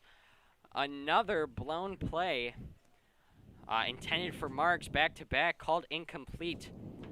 3rd and 10. And, you can almost call this Barrington D, especially this secondary DBU with guys like we've talked about all night, Connor Lee, Darren Darlington, Evan Kruger. They have been a problem for every offense they've gone against so far this season. Little read option as Moeller tries to use his legs to get some yardage, takes it out of bounds, and that will wind up being 4th down. Connor Lee forcing him out of bounds, who we've been saying his name a lot, been very active and showing why he is starting back in the secondary. You know, Connor himself is a avid track and field athlete as well. You guys will see him come June in the state finals in the 100 and 200 meters respectively. 4th and 6. Let's see what Prospect, their aggressive offense, decides to do here. They've been converting on some, taking it all the way back, and he just punts it up. I say that's a good play call. And let's see, that goes all the way back. Will they be able to pin them? Down at the 1, and that's what the Prospect Knights wanted. 57-yard punt. I'm telling you, this guy Moeller can do it all. A 57-yard punt. He's been thrown around, maybe not having the best game offensively, missing some throws, but he has 2 passing touchdowns, and he's been doing well on the defensive end as a cornerback, and that's very impressive. Yeah, these type of players, when they get into college, it's going to be interesting to see what position the University of Wisconsin seems to go with Mueller, as, like we said here, he really can do it all. They might throw him out at receiver, see if he can catch some balls. You know, maybe they try to, you know, breed him into a quarterback, or maybe even stick him on that defensive front. We will see. You know, if I'm the Broncos here, I'm just rolling out. I'm getting a max protect on the offensive line. I'm rolling out and just yucking this ball, and maybe just trying to sneak it up the middle. But potential safety maybe with 1.7 seconds may be unlikely, but it is very well in play as Prospect trying to get points where they can get them. I believe even if the Broncos commit a holding penalty or so on this play, the clock should still run out. So it'll be interesting to see the Broncos' offensive line's tactics when coming at this play. Broncos up 14, and this could potentially be the score here. Going in max protect, all the offensive line, the men in the trenches going out there, protecting Peter no matter what the cost. And there's our guy, Riley Trapp, the Trapster, number 73 on that offensive line. False start is called, I believe, maybe an illegal motion. Who knows? Illegal formation. Delay of game. I went 0 for 2 there trying to predict it. But let's see what the Broncos decide to do. I don't really think it matters. They're backed up all the way at the end of the goal line. So taking a couple inches back really won't matter the outcome of the next play as they decide to take another flag as the clock runs out. Very smart play calling by Coach Sanchez. My apologies. A timeout. Yeah. And with just 1.7 seconds left, it would be a shame to see the Broncos almost fumble this, you could say, technically, in terms of the prospects getting any sort of points. With just 1.7 seconds left in this half, it would be detrimental to all the momentum that they have built up, especially here towards the end of the half. And, you know, who knows, if the Knights score some points here, they could, you know, turn that into some defensive momentum to start the second half. Yeah, and this is a 14-point game, but, you know, this game is not over. 14 points, 35-21. Prospect, they still have the electric offense on the other side of the field, just not making the plays to keep up with Barrington's offensive explosion. As Anderson will take the snap, he'll throw a little screen pass to Gurskis, and Gurskis will take it out of bounds as the clock expires. That will be the end of the first half. 35-21. We're in for a thriller. This game is not over, and we will certainly be back for some more action.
Hello, ladies and gentlemen. I'm Oscar Molinaro, And I'm Chris Kaleko. and you're seeing us visually if you didn't tune into the pregame for the first time during this stream.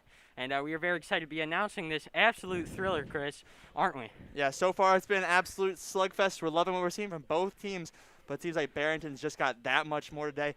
And in terms of possession, Prospect has been dominating, holding the ball for about 15 minutes of that first half, while the Broncos only held it for about 5 minutes. And, you know, the Broncos just playing an efficient brand of football right now. Yeah, and, you know, the Broncos, Peter Anderson has been having a fantastic game. And, you know, we are excited to see what happens now in the second half. The MSL Championship, ladies and gentlemen.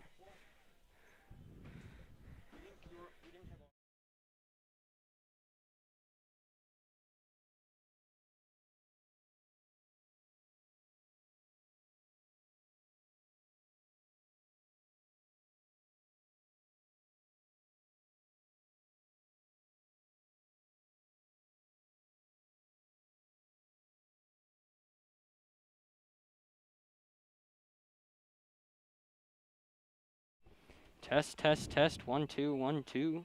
Test, test, test.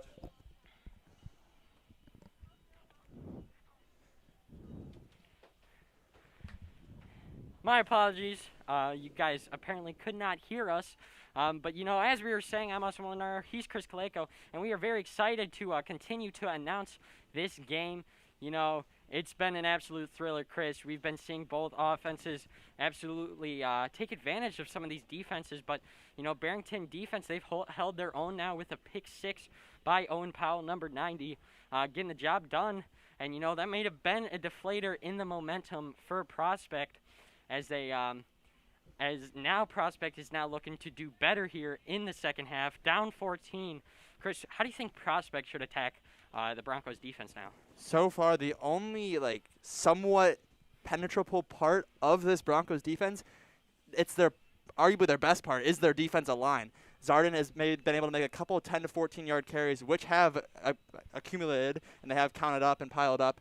And that's what we're seeing today out of the Knights. And so far, it has been working. However, some plays, when he does run it, he is getting stopped on multiple occasions for netting 0 to -2 yards per carry on some occasions. Yeah, the Broncos front seven has been very aggressive in trying to take down Zardin, keeping eyes on him at all times, and I think they've done a very good job at doing that.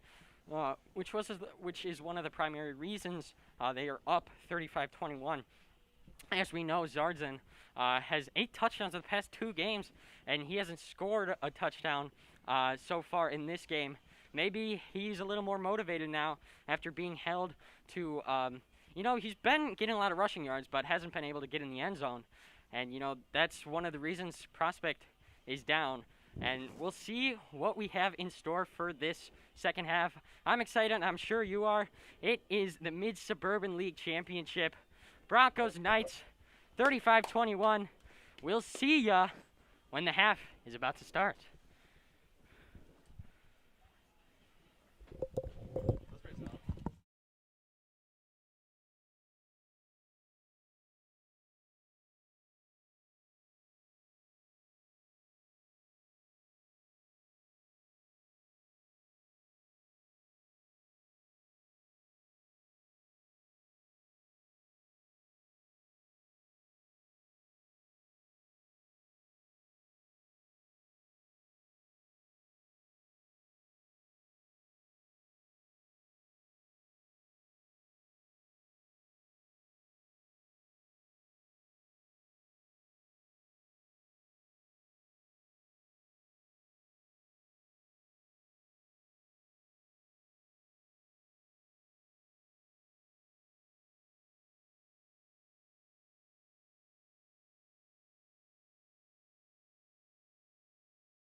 And the kick is off, the final half of Mid-Suburban League football.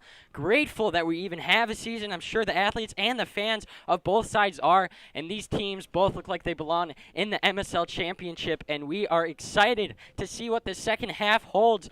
You know, Chris, we were just talking a minute ago about Barrington's defensive approach, though giving up 21 points, which is kind of high for their standards. You know, they've kind of held Zarzin from scoring and breaking out in these big plays, not having a rush over 20 yards, which he does like to have often, and scoring a lot as well. And they've been shutting kind of Muller down in this second quarter. The Prospect defense winded down as Peter Anderson and company decide to run it, give it off to Brian Smith to start this second half. And he's been having a great game as well, breaking it loose. I believe it was an 87-yard touchdown, which is very, very impressive. That guy, he is at a different level of speed when he breaks it loose. As we see our good friend Ben Kakoma trot out onto the field, shout out to him. You know, he's been when he sees the field, he's been very efficient. Yeah, Ben so far this season's racked up 2 touchdowns. He's been a lethal threat in that slot receiver position, the way he gets upfield, and he has... Peter Anderson now takes the dump off. That's to Sweeney. First reception of the game as the Broncos, they seem to be kind of spreading the talent around now. And that is a pickup of 6 for a 3rd and short. That's a 3rd and 1 at the Broncos' own 29. Sweeney, he's been very active throughout the regular season as a hybrid running back. You know, that getting his first reception in the MSL championship game as the Broncos trying to convert. Peter Anderson now in shotgun, handing it off to Smith. Smith breaks it out, tries to return.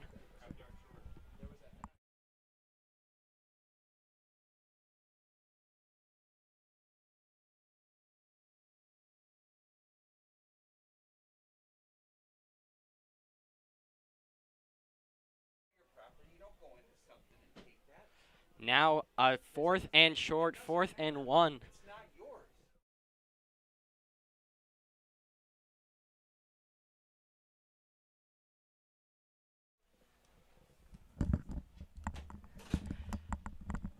Fourth and 1. Let's see what the Broncos decide to do here, but the chains are moving out. See if they get a first down conversion.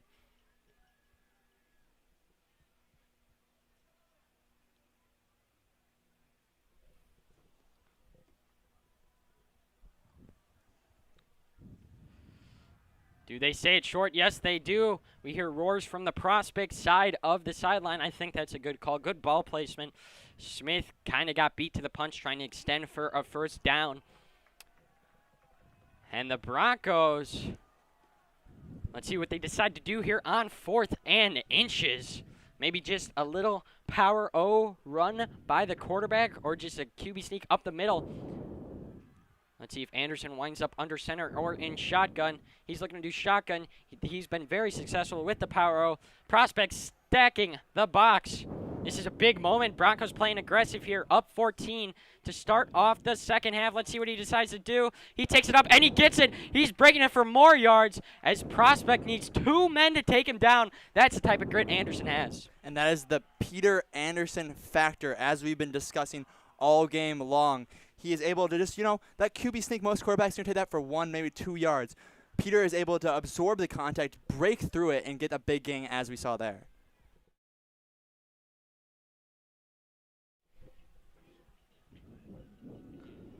First down play, and now Broncos set up shop at their own 38-yard line. Shotgun formation. Prospect moves, showing blitz. Brian Smith tries to break it up to the left, having a great game so far. And he takes it for about a gain of 5 to 6 yards. We'll see the final spot of the ball. So it'll be 2nd and 5 for Barrington at their own 43-yard line.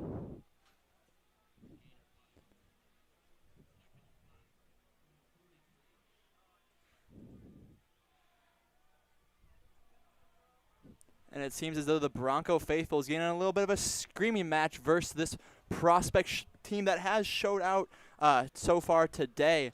They have chanted the scoreboard chants, and they are filling around the stadium as of right now.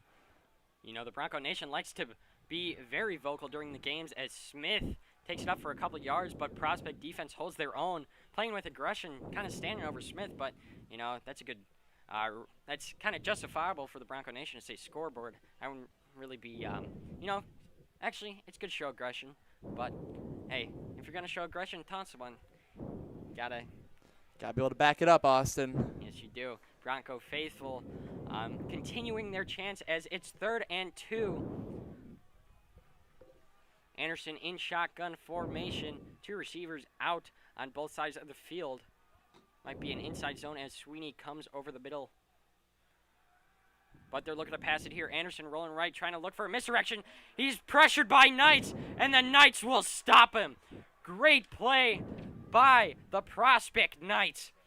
Jake Winsky and Gino Paredes, both defensive backs, stepping up there. And that will make it a 4th and 8, and the Broncos are now backed up to their own 40-yard line. You know, that's exactly what Prospect needed to start off this second half, this 3rd quarter. And looking at after that play, Peter Anderson seems to be grabbing at his abdomen, and he came off the field a little. He needed a little bit of assistance. Hopefully, he's just got the wind knocked out of him, and he'll be back in the game for the next drive. Yeah, you never want to see injuries in this game, no matter what side, as the punt goes off, and that is nearly blocked, and that will go out of bounds. A very short punt, maybe got a little bit deflected. But as we were saying, Anderson, you know, coming off, maybe a little roughed up. Hopefully he's all good, because he's been having a fantastic game and a fantastic season, playing only his 6th game, and that was a 6-yard punt. And the Prospect Knights, they start off the second half in good shape, already in the Broncos territory at the Broncos 46. Moeller looking for some redemption as he gives it to Marks, but Marks is brought down by Lee and the rest of the Barrington secondary for a 5-yard gain. And one thing to keep in mind when looking at these two offenses, especially in the first half, it seemed like the Prospect Knights controlled most of possession, holding the ball for about 15 minutes of that first half in comparison to the Broncos near 5 or so minutes that they held possession. And in that, Barrington was able to play much more efficient football. Halfback draw, and Zardazin takes it up for a huge gain, and he is showing his power. You know, we saw in the chat these Prospect students calling Prospect a 3rd quarter team. Both of these teams have been doing great in the 3rd quarter, but maybe this is the quarter where Prospect steps it up and gets right back in this game, trying to tie it up, down 14. Mueller takes it up the middle. He's got room, and he's got speed. Let's see if he gets in, and he aims for the pylon. Is it a touchdown? Down at the 1. 23-yard run, and that would have been an electric play, one of the best plays we'd see the whole game. But we've seen a lot of great plays, especially in the first half. But Prospect looking mighty strong coming out the gates in the second half. Let's see what they try to do here on 1st and goal. A little handoff, and that is a Prospect touchdown, responding, blocking the punt for a 6-yard punt, and responding with the touchdown. Now down by 8, 35-27. Boy, the Prospect Knights are right back into this game. And as we've been talking about all game long, this has been a game of momentum, and with that touchdown there, it feels like some of the air may have been sucked out of this stadium just a bit, but we'll see how the Broncos respond next drive, especially if Anderson is healthy and ready to go. 35-27, Prospect with a chance to bring it within 7 and score 28 on the board. A line drive that goes right through the middle. It is 35-28. Prospect is right back in this game. And, you know, let's see what the Broncos decide to do here. I'm not sure of Peter Anderson's status. Can you find him on the sideline, Chris? Yeah, right now I'm looking for Peter on the sideline. I saw him get – oh, there he is right there. He's just, you know, getting some water on board, making sure he's ready to go for this next possession, as it looks like he will go out. But I think it's important to keep a special eye on him today, but we know that it is very unlikely that he is pulled out, as this will be the last game of his high school career. And Peter is a guy that's looking to play at a higher level of football. Right now he's committed to Augustana. However, if a better offer presents itself, he will take it. Prospect now bringing it within 7 with 6 minutes and 8 seconds left in the 3rd quarter. And this whole game is just setting up to go down to the wire. I could feel it. The atmosphere, we're in for a good rest of the game as we've been treated to one of the best high school games I've ever witnessed. It probably is the best game. As Prospect tries to take a little trick play on an outside kick, but Barrington falls on top of it.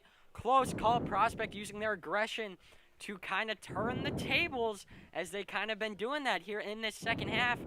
And Barrington replies right with it. Their special teams on the case. That's the second time Prospect tried to pull out a trick on special teams. Well, and the difference with teams like Barrington, teams like Prospect, Barrington has about 20 or so more kids than the Prospect does on their roster. So this Prospect team is built of a lot more athletes. So on plays like they are able to make more plays like that because they have more kids that don't necessarily play skill positions, but rather can be plugged into any position on the field and make a general impact. Just like their quarterback, who is their punter, cornerback, and quarterback. That is very impressive. And Zardzin, their star running back and their linebacker, both have been good on both ends of the field throughout the season. Now Anderson back in action. He finds a man. He's got Gerskis. Oh, boy, baby. Touchdown, Broncos. Gerskis burns a man. What a play. And it seems as though the juice, Joey Gerskis, is loose, ladies and gentlemen, as we see the smoke go up, the pink and green smoke go up in the Broncos student section, and they are on their feet for this one. What a play. Electric. First play, just when you thought the Knights were back into this game, Barrington jumps ahead, going up 13 with the potential to raise it 14, but depending on Vence's kick. But, oh, my God, just when we thought Anderson got hit a little hard, he fires one deep, and that's Gerskis' second touchdown of the game. Wow, this is like college level offenses. That's what I was saying, a Big 12 matchup. It's looking like an LSU Texas A&M type matchup out here today in this shootout atmosphere. Kick is up and kick is good. 5 minutes, 51 seconds left in the third quarter. Broncos with another explosive play on offense to take ahead of the Knights. Gerskis can move, Smith can move, everyone can move on that offense as Gerskis shows the wheels for a huge gain to set up the Broncos with another, to maintain their 14-point lead. And that right there just proves that any question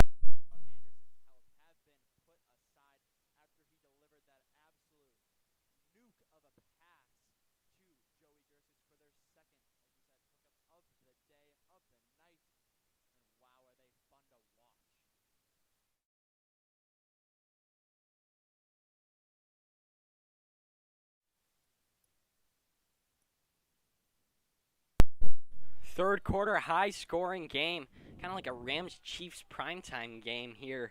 Now we're only in the third quarter, and the Broncos already have over 40 points. That is the highest they put up. Prospect 28, that's not the highest they've put up just because they've been so potent on offense, averaging 49.6 points throughout the season.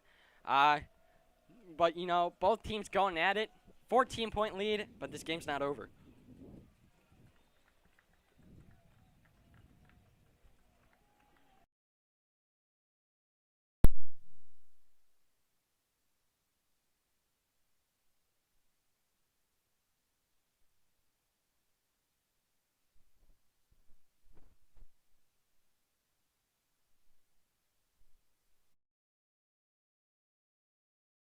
Marching up here in pistol formation.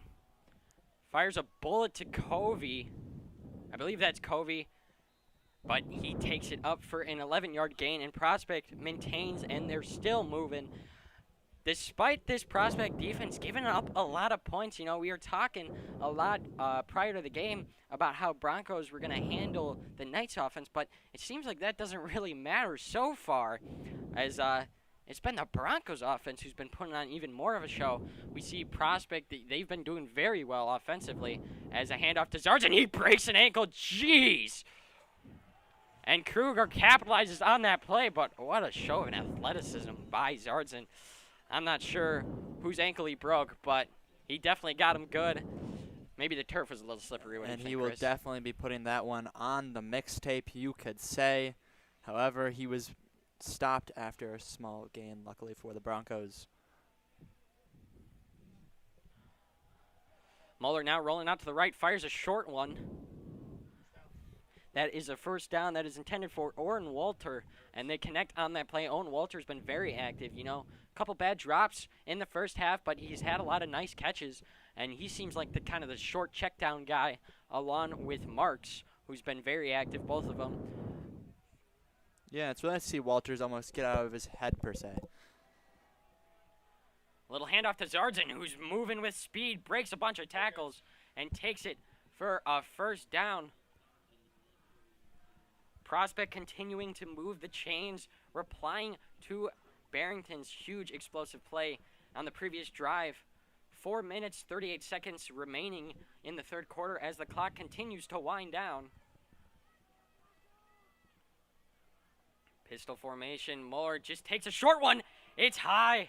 Goes off the hands of Walter. Muller, who's been putting it kind of on a dime, has missed a couple throws throughout the game. That could have ended badly there as the Barrington secondary diving on the turf trying to get that ball. Could have been much worse than an incomplete pass. Yeah, and watch Tommy Condrero screaming off that edge. He was the reason that Muller had to hurry that throw and ultimately overthrew it.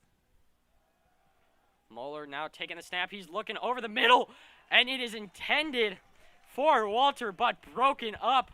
What a play by Evan Kruger, who's been a ball hawk throughout the game. He's very entertaining to watch. The past 2 games has been all over the field. Yeah, his pick versus the Hawks last week was a play of excellence, you could say, and he has been all over these receivers today. Handoff to Zardzin on 3rd and long. That's exactly what Prospect wanted. Zardzin showing his speed, taking it to the house. Touchdown Knights. They're right back in this game as they just reply, and the Knights are showing off their own explosiveness. It's 42-34. Wow, Zardzin breaking out there after Barrington kind of contained him from scoring a touchdown. He just shows off why he's going Division I to play football, and that was an incredible play. Yeah, and that's the one thing the Barrington defense cannot allow is Zardzin getting those one-on-one situations in open space, because he will make a man miss, as we've seen time and time again tonight. They have got to either start making those one-on-one tackles or they have to keep him in the box. Extra point for Prospect is up. It's through. 7-point game. Prospect responds. Zardzin showing off his incredible athletic ability, making it 42-35.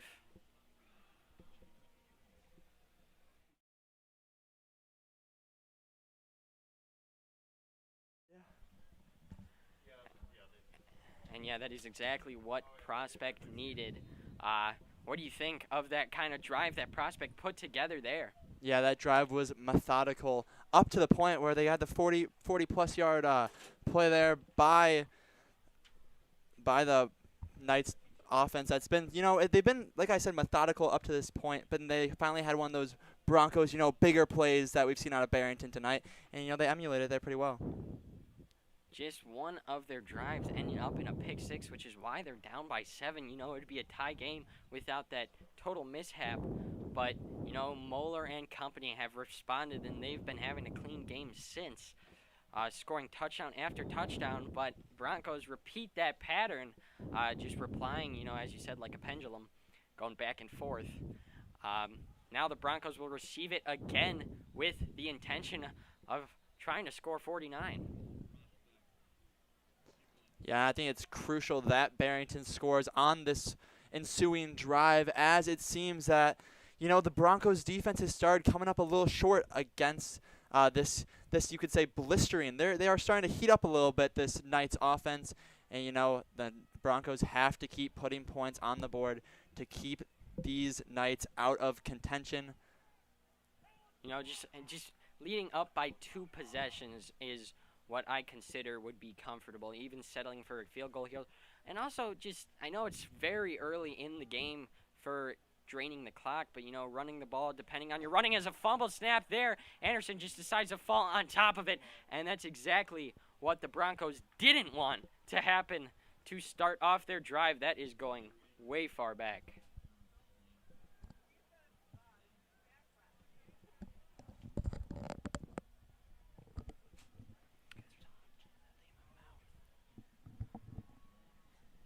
Second and 24, 14-yard loss 3 minutes, 44 seconds remain on the clock as the clock continues to run. Barrington taking their time, but you know, how are they going to dig themselves out of this hole? This is the farthest they've been besides their little play at the 1 yard line at the end of the first half. Anderson in shotgun formation, man in motion. As let's see what the play call is.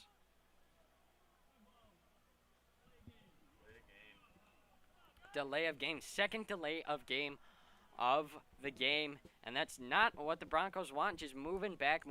Started from the 6, and now I believe they'll be going to the 3. Yeah, and those are just the type of plays at this point in the game that you cannot afford. Plays like that, you know, simple something like that, 3 yards can change the entire dynamic of this football game.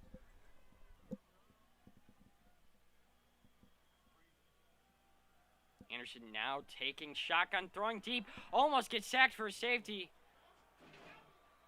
Is intentional grounding called? Yes, it is. It is a safety. Wow, what a shocker. As the Prospect Knights throw up the safety signal. Let's see what the final call is, but I believe Prospect will be getting 2 points and the ball back. What a turn of events here in the third quarter. Like I said, those penalties, that delay of game call, it could change the game. And what we saw here, especially if they end up ruling this a safety, as they just did, we see the signal coming from the referee. This could swing the entire dynamic of this game into the Knights' favor. That's what the Broncos didn't want. A huge 14-yard loss, then a delay of game, and then an intentional grounding. Wow, what a turn of events here as we're in a 5-point game, and this game is very close, but so far from over. 42-37, 2 minutes, 57 seconds left in the third quarter. There's still a lot of action that we have to see. What do you think Coach Sanchez is telling the guys on the sideline? I think he's just telling them to just keep their heads, all right? They're almost dropping their level of play in terms of how they're reading the game. They're not reading it as well as they were earlier in the game when they were super locked in. I think maybe the moment has gotten to them somewhat, but if I'm Coach Sanchez, I'm telling my team to just keep your heads, stay focused, and the game will come to you. Broncos still have the 5-point lead, but the momentum has totally shifted. You could just feel it in the stadium, can't you, Chris? Yeah, this energy in here, it seems, especially looking at the Broncos student section, has been, you know, you could say sucked out like a vacuum. Yeah, we saw Bronco Nation jumping up and down at the end of the first half. Now all of them standing flat-footed, maybe with some frantic faces amongst the crowd.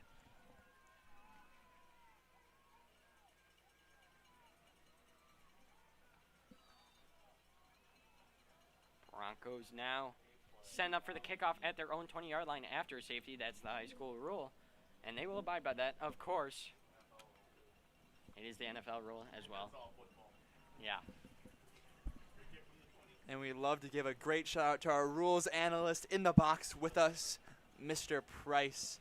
Kind of like the Adam Schefter of Mid-Suburban League, you know. You gotta love him. Always updating the stats. A big kick, but Prospect taking it, and they get some good yardage. 22-yard return. That's the biggest return they've had all game, and they're setting up shop at their own 42. Kind of with a shorter field, 58 yards to go for another touchdown to get ahead of these Broncos. Yeah, and, you know, I think as the Broncos D, it is essential to put a stop to Zarsden on this drive. He is heating up, and the more this man heats up, the worse it is going to be for the Broncos D. Hand off to Zarsden here on first down. He's evading tackles, and he just cuts it up, and that just shows his athletic ability. You know, he's kind of catching fire here in the third quarter, scoring his touchdown. You know, he's held to 0 touchdowns, which I guess is an accomplishment, even though he gained a lot of yards. No, Prospect. Moeller now fires one. A great play.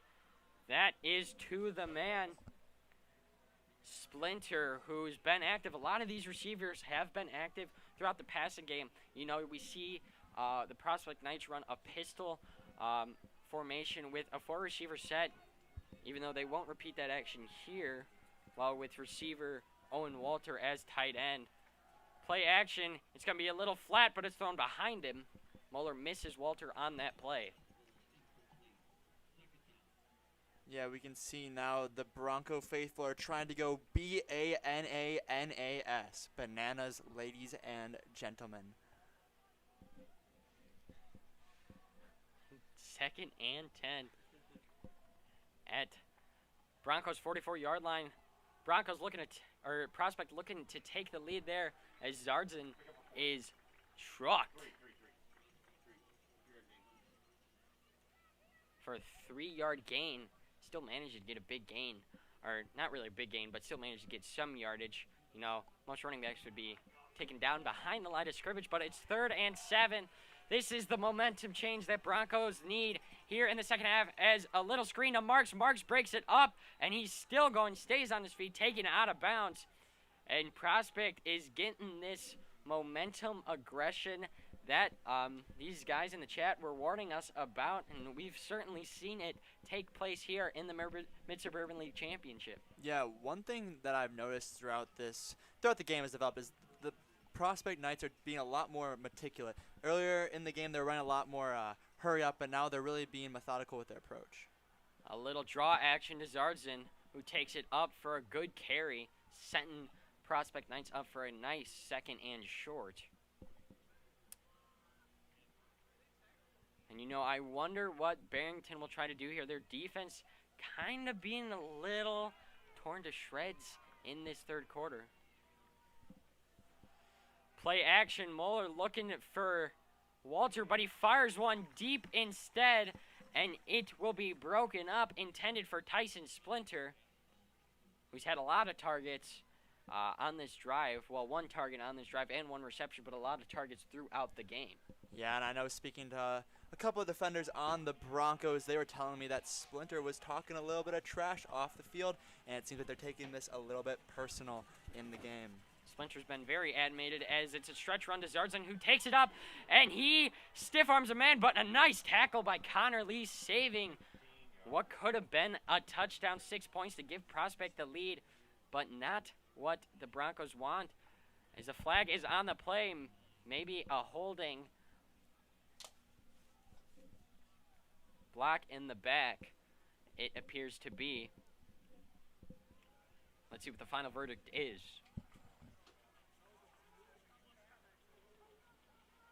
I stand correct on the first guess of a holding, as Prospect Knights will move further back. That's a 10-yard. That's a 10-yard penalty loss. Yeah, and especially at this point in the game for the Knights, this penalty could prove, like the Broncos earlier, coming through their safety, this could prove detrimental to this Knights offense that's trying to claw their way back into this game.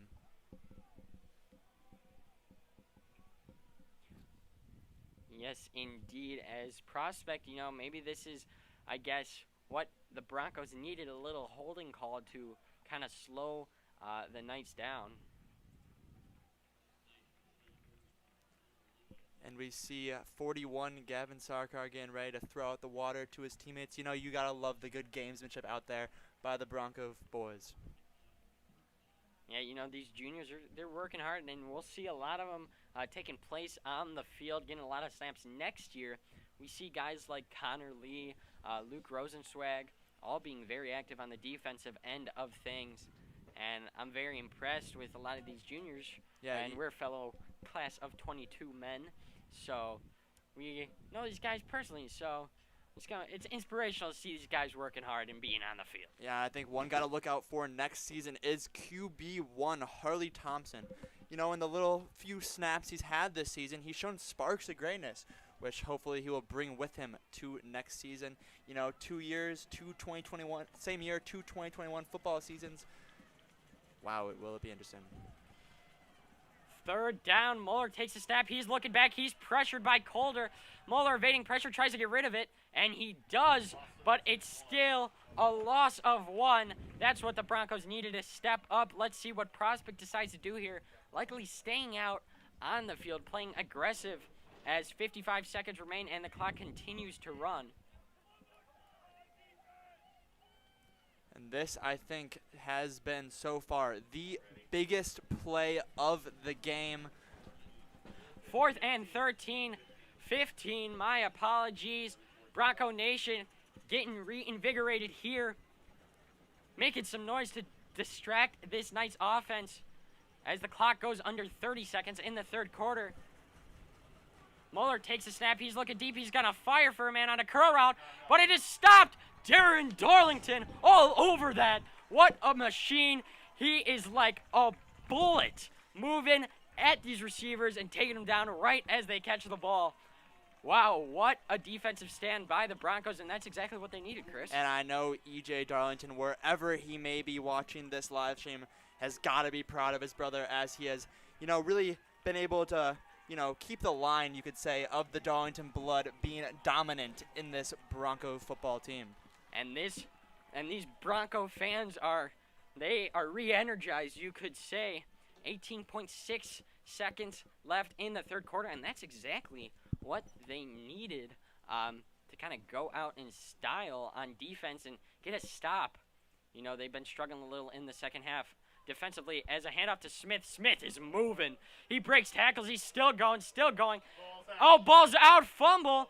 But Gerskis falls on top of it, and that's what I guess the supporting cast is for, looking for the ball into the open field in case it falls out.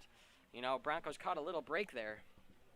Yeah, that's great awareness there by Gerskis. That could have been a costly turnover, but thanks to Gerskis, the Broncos have another chance as they hold up their fours. This stadium is electric. Yeah, fourth quarter MSL championship, one possession game, 42-37 Knights. It is what we call the witching hour, ladies and gentlemen. It's down to the wire, a Friday night thriller. And boy, we do not know what's to come, Chris. We've been blown away by these surprises throughout the game. And both teams are looking mighty strong here in the second half. Prospect gaining a few points from the safety and a touchdown. Now within 5, but Barrington now has the chance after that giving up a safety. They have a chance to get back in and add to their lead, making it more comfortable.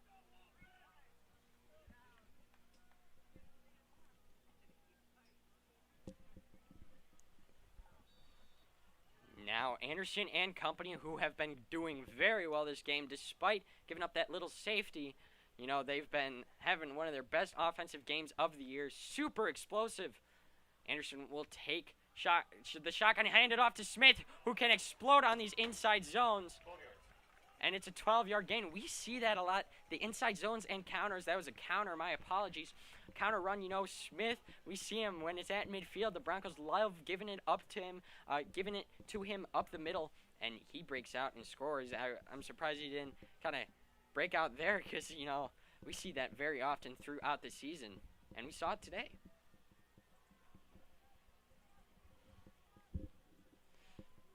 Yeah, and the Smiths, Austin, are just players you want to have on your team. They have high motors, and they have proved it by working all offseason long, and they have replicated it here today. Anderson with another handoff to Smith, who bounces off a tackle. He's still going, and Prospect needs everyone to take this guy down. And me and Brian's backyard football games, you could say I wrap him up a little bit better than these Knights defenders, but, I'm not all up in the pads. I see you talking a lot like you're an NFL athlete. Maybe, as I said last week, like, you could be an NFL prospect. Who knows? NFL draft is coming up soon, and did you know that NFL could draft anyone? I did not know that you could write in your name, and they could just draft you. So maybe I'll get drafted. Maybe we'll get drafted first overall. Jacksonville needs me at quarterback. Maybe a better prospect than Trevor Lawrence. Who knows? But Peter Anderson at the Knights' 35-yard line. Broncos run here on an inside zone. Prospect sends the heat. Smith is spinning off of tackles. He's still going. What an aggressive guy. And he is looking fabulous in this second half and throughout the whole entire game. Prospect needs everyone to take this guy down. Yeah, what in a blue moon as we see Brian Smith just bounce and swerve and just evade tacklers. he's got to be one of the best in the MSL, or even the state of Illinois for that matter, in that department. And not to mention, this offense has been going off for a very good reason. The men in the trenches have been holding their own, despite Prospect setting the heat and stacking the box, which they kind of expected. Anderson getting sacked a couple times, but he's been able to get a clean pocket sometimes as he rolls out. We see an absolute pancake block as Anderson puts it on a dime to Smith. And did you see that? 71, Mark Corbentanko absolutely pancaked the man. 52, Chris Bonin.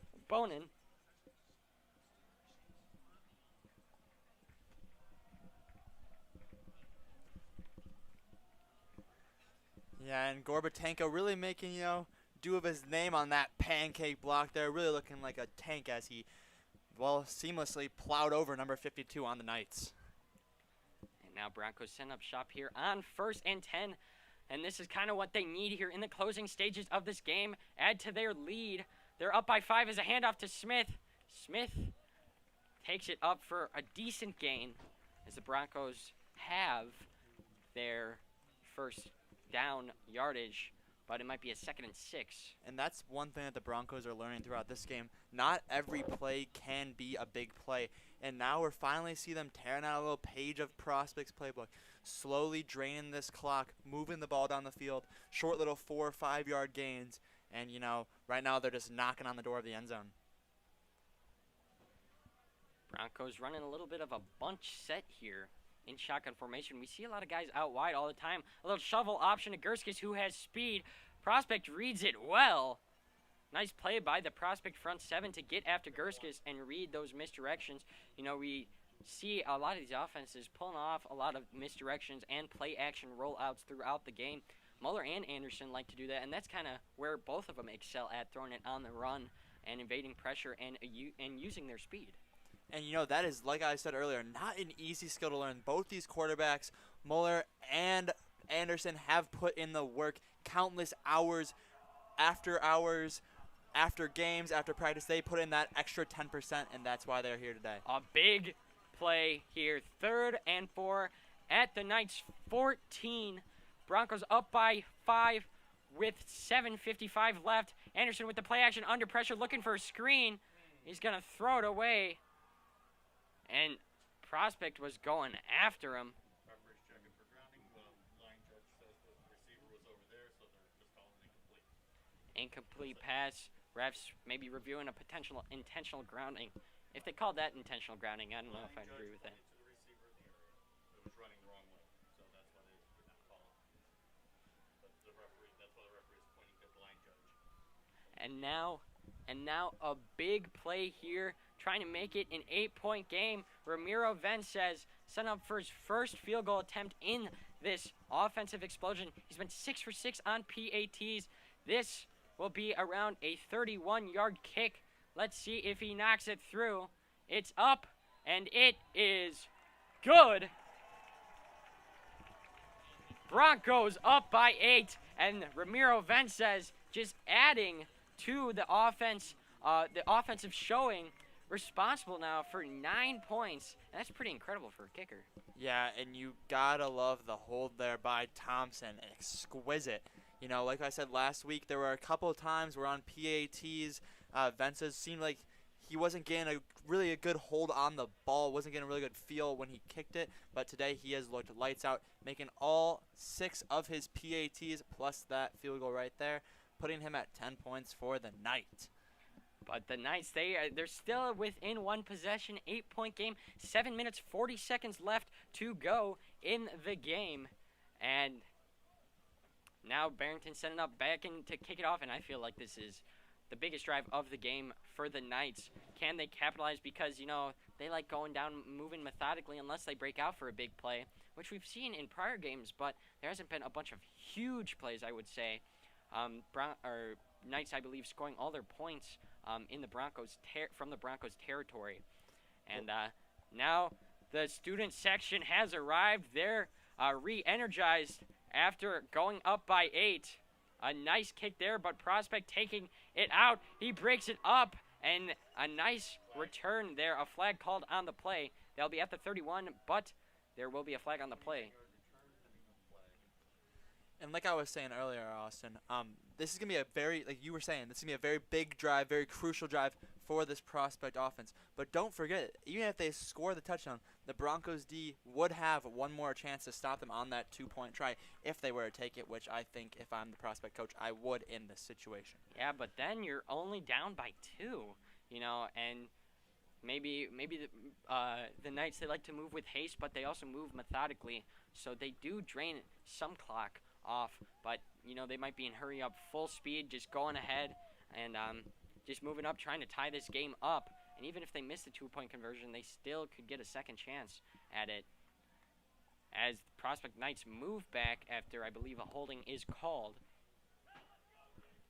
as they start off at what looks to be the 20-yard line of their own, 80 yards to go to try and tie this game. 7 minutes, 32 seconds left. Evan Roper on the play, throws it down. Is it a fumble? Let's see. Sanchez jumping up and down, looking for the call.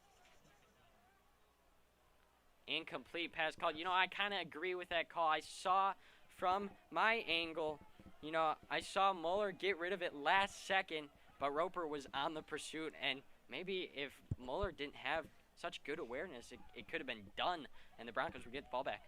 Well, if I had a freight train coming at me too, I would also try to get that ball away as fast as possible.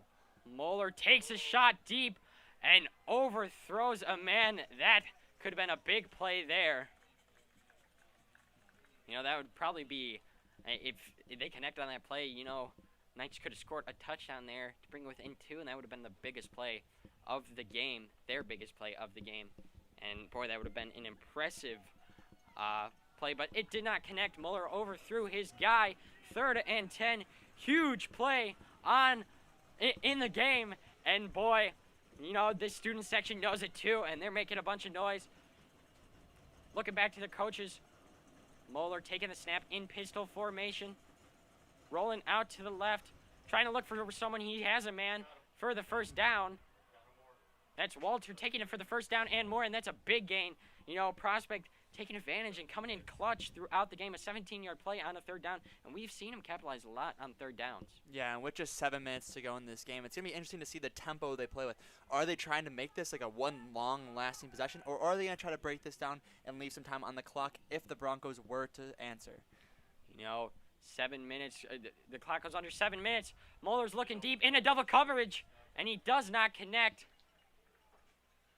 That is good coverage. Barrington always being, wary. And that is our guy, the man, the myth, the legend. I believe that's Nick Bourdonnais on the coverage. He's talking to me when we were grubbing some lunch today. And he's like, yeah, you got to mention the special teams, which I have. Make a special teams graphic. But he's also playing on defense. He's all over the place as a junior. As a handoff to Zardzin, who tries to break it up, but only gets a minimal gain. And the Prospect Knights are left on another 3rd and long after converting one on their previous down. And let's not forget, this Broncos D, especially the secondary, is a bunch of athletes. We see a lot of dual sport athletes, a lot of dudes that are just freaks of nature. Prospect with a nice play there. Drew it up perfectly and executed it perfectly to just get the first down. And they're moving the chains again. Prospect capitalizes again 2 for 2 on this drive in 3rd downs. And that was their second set of downs. So we see them get backed up in a lot of 3rd down positions, but they don't seem to bat an eye. As Muller's looking for a man, he finds a man, and he's wide open. Marks is trying to take it for some yardage, moving with speed as he's pushed out of bounds. And that's a big gain for the Knights. Yeah, I think that's definitely what the Knights needed, especially after you were saying, a couple of possessions where you're going down in distance, you're going to want to get that confidence back up, and that play by Marks right there, I think, is just a definite confidence boost for this Knights offense. Knights moving with some sort of haste here as the clock is stopped at 5:59. A little halfback draw action as the Broncos contain Zardzin. Clock ticks down under 5 minutes and 50 seconds.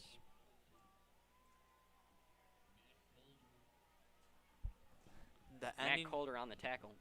The ending of this game could show to be thrilling, especially if the Broncos are able to stop them here, or even if the Knights are able to get a touchdown, the Broncos will have another chance to go down. 2nd and 7. Knights using their screen, quick pass offense, and that will prove effective. Do they move the chains? The chain gain is moving. It's another first down for the Knights. And looking a little shaken up there is number 21, Darren Darlington. You know, he's been a beast all game long, and I think he's really just going to try to, you know, tough this one out late here in the 4th. Hand off to Zardzin, who tries to make it up to the left, evading tacklers, and he is brought down by Kruger, who's made some nice tackles and nice games. And a man looks to be down here, and it does not look very good. Hopefully all is okay. That is Owen Powell. Owen Powell, who's been having a great game. We hope all is well. Yeah, he had that pick 6 earlier in the first half. A very big defensive play in this game, and who knows, Owen Powell doesn't make that play. We got a tie game right now. Yeah, and Owen Powell looks to be down, and prayers up to him. It does. Hopefully all is okay as the Barrington sideline comes out to help him.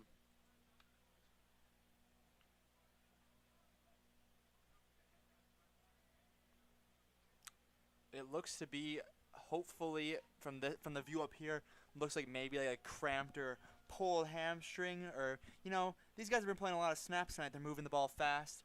People are going to start to cramp, and I think that's just the late game energy. These dudes' legs are tired. This has been an absolute shootout, and now it's finally taking its toll.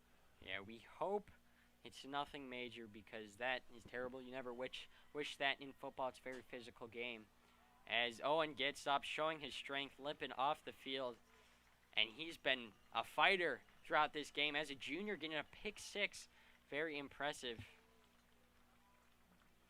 We hope all is well as he's helped off the field.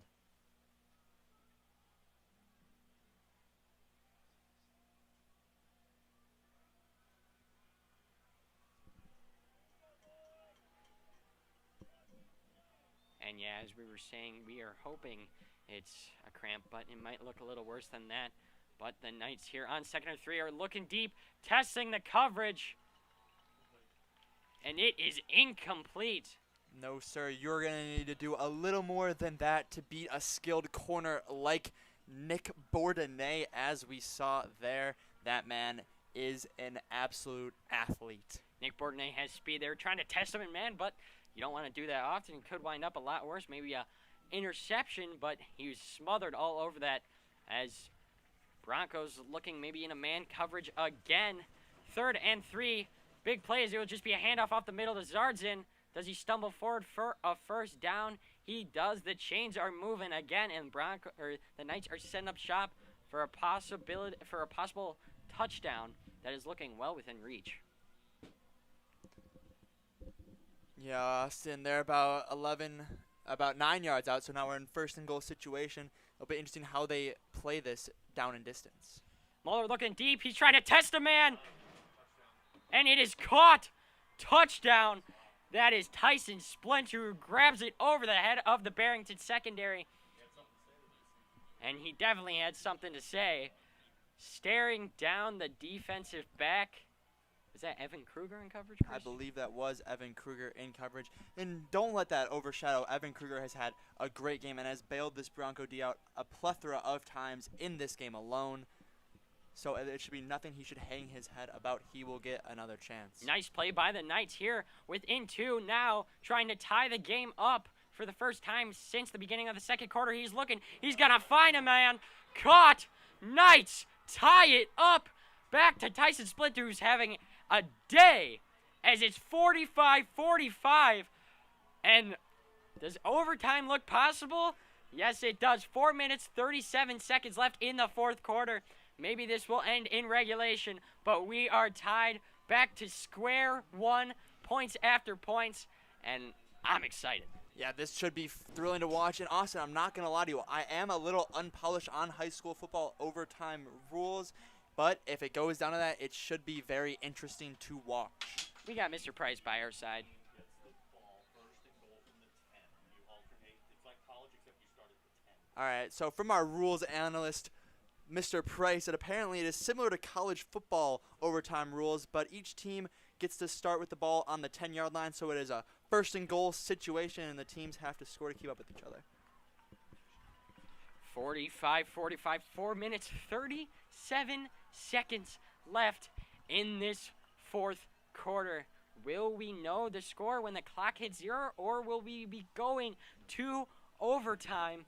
Knights looking to kick it off. Broncos trying to respond here. It is the Mid-Suburban League Championship, one of the best in Illinois. And we see that tonight. Both teams putting on a show. Well, such a historic conference. So many great rivalries within this conference. And there we see another cheeky kick by the Knights. You know, Knights trying to take advantage there, but special teams is all over that. That's the third time they try to pull something out of their sleeves. We see Drew Shore's so-called, self-proclaimed best hands on the team there, able to get that going for the Broncos.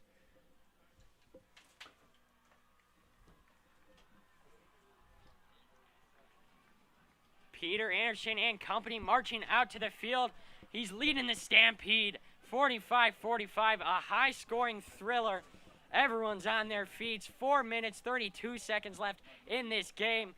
Boy, are we in for a good last couple of minutes of football here.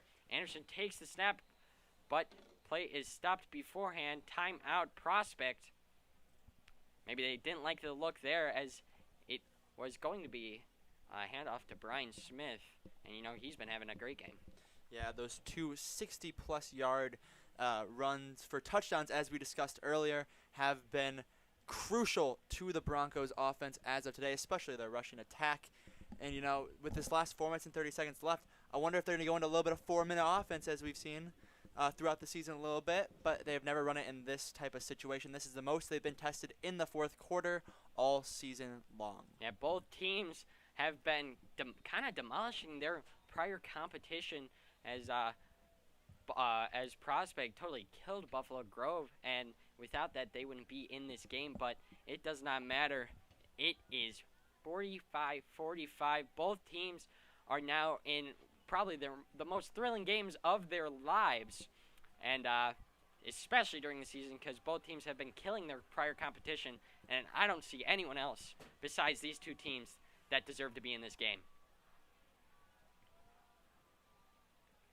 Man in motion, Anderson hands it off to Smith. Prospect is swarming, but Smith breaks a tackle. He's still going, breaks his ankles, trying to cut it off to the sideline, and he is brought down near the 27. 37-yard play. Smith is absolutely electric. He had a man on bananas on the turf. I'm surprised. I'm so shocked that this guy isn't going to play future in college. Like, he's been super electric and almost has been even better than Zarzan, who's going D1. Yeah, well, looking at my boy over there, Brian Smith, he is having himself an absolute game. One could say the game of a lifetime. And who even knows, Austin, with the extra media attention that's brought to this game. You know, we were talking to a Daily Herald reporter before the game. You never know what could happen. Always play your best in the brightest moments. Another man is down on the far side of the field. Hope all is good. And that is Brian Smith, who's been having an insane game. But he gets up, no help. And he's clapping, he's encouraging this Broncos sideline to get on their feet. And, you know, that's the type of player you need on the team. Even at running back, he's having the exact same motives and personality of the leader of the team. You know, there's a lot of humble, modest guys here that decide to lead the pack. And that's why Barrington has been doing so well. And Prospect, same goes for them. They have a lot of guys. I've seen a lot of guys very animated on the field and throughout the season. And both teams have great players and great guys. And now a handoff to Kapchak, who has not gotten many carries, but he falls forward. He's very productive when he gets carries, very efficient. Yeah, and Kapchak is that bruiser type of running back. The more times you hit him, the more he wants to get you and make a big play. And, you know, those first couple gains he had earlier in the first half, you know, they were a little slower, maybe 0 to 2 yard gains. And now he's finally, you know, maybe feeling the pressure a little bit, making the big-time plays.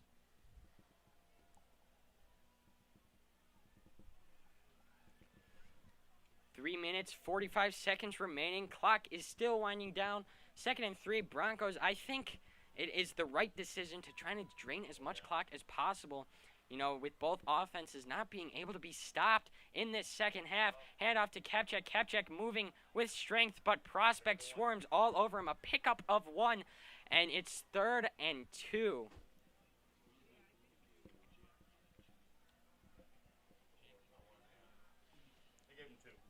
Gave him 2 yards. That is a 3rd and 1.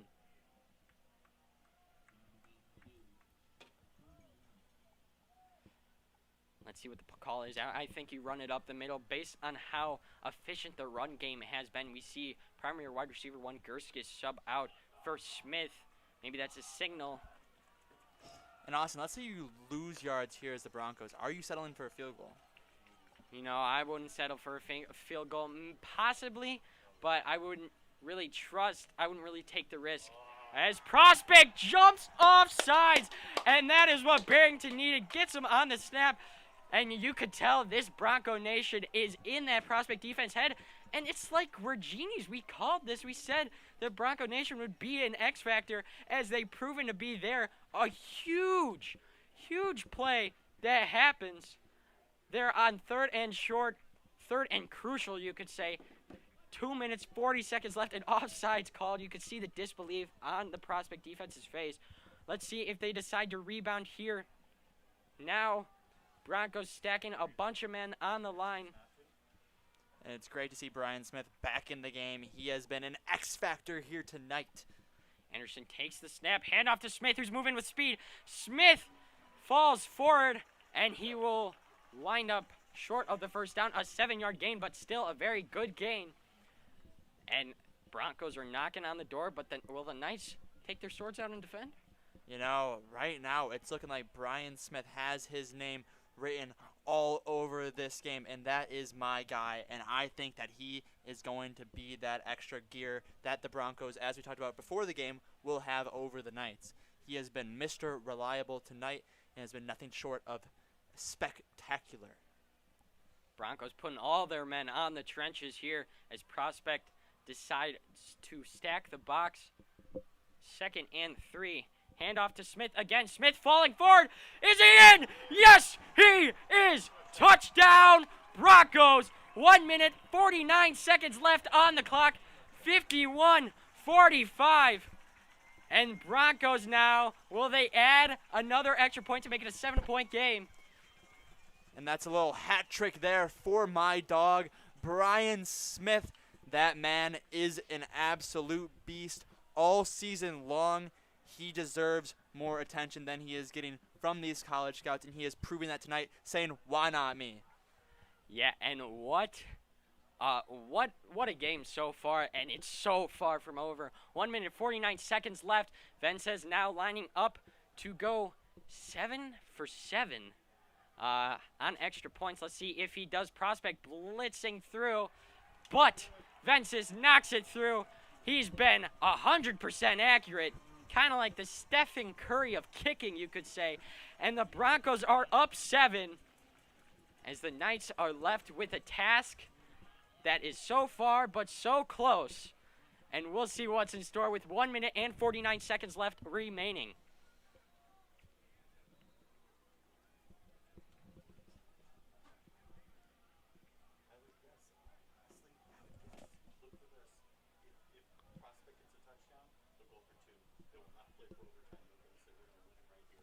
You know, our guy, Mr. Price, giving us a little, maybe a foreshadow, maybe traveled into the future.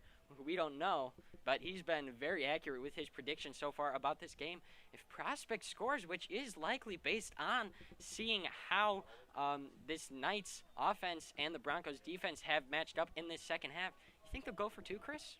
Yeah, I think they definitely try to put this game away. You do not want to leave. It's like leaving a panther just ready to pounce on you. You got to put it out as fast as you can in order for it not to pounce on you. You know, Prospect went to 2 to tie the game, and all of their other decisions have been extra points. A great kick that winds up being a touchback, avoiding any big play. And Vince has had a huge season kicking that thing all season long. He was leading the MSL West in points by a very surmountable amount, and all season long he has been doing this, kicking the ball efficiently, even getting those touchbacks on the kickoffs, which not many high school kickers can in fact do. 1st and 10, Mueller leads it off, and it is thrown low, intended for Walter. 2nd and 10 for the Knights at their own 20, 80 yards to go. 1 minute 46 seconds left, and down by 7. Both sidelines making noise. I've never seen this Broncos Stadium so loud here. God, it's making me just want to join in there too. Mueller now taking this shotgun snap, hands it off to Zardzin, the old reliable, who is wrapped up. He is wrapped up. What a defensive play. Tommy Contreras, ladies and gentlemen, writing his name all over this game. What I tell you, that man was planning on getting in that backfield tonight. He was telling me it in pre-calc. 3rd hour today, ladies and gentlemen. 3rd and long. Prospect looking fair on this, and they get him with the misdirection to Zardzin. What a gain. Zardzin breaks more tackles. He's still going, and he's finally taken down. That is an absolute deflator. Just when you think the Broncos had him, Zardzin breaks it up for a 38-yard gain. We saw that play executed in the first half. We've seen it on the film. That's probably one of their old reliable plays, getting it to the best guy on the field offensively when the Knights are on the field. And now Knights moving with haste here. Mueller fires up, and it is caught. Short of the first down. That is Splinter taken down by Connor Lee. He threw it into smothered coverage. Now Prospect is moving.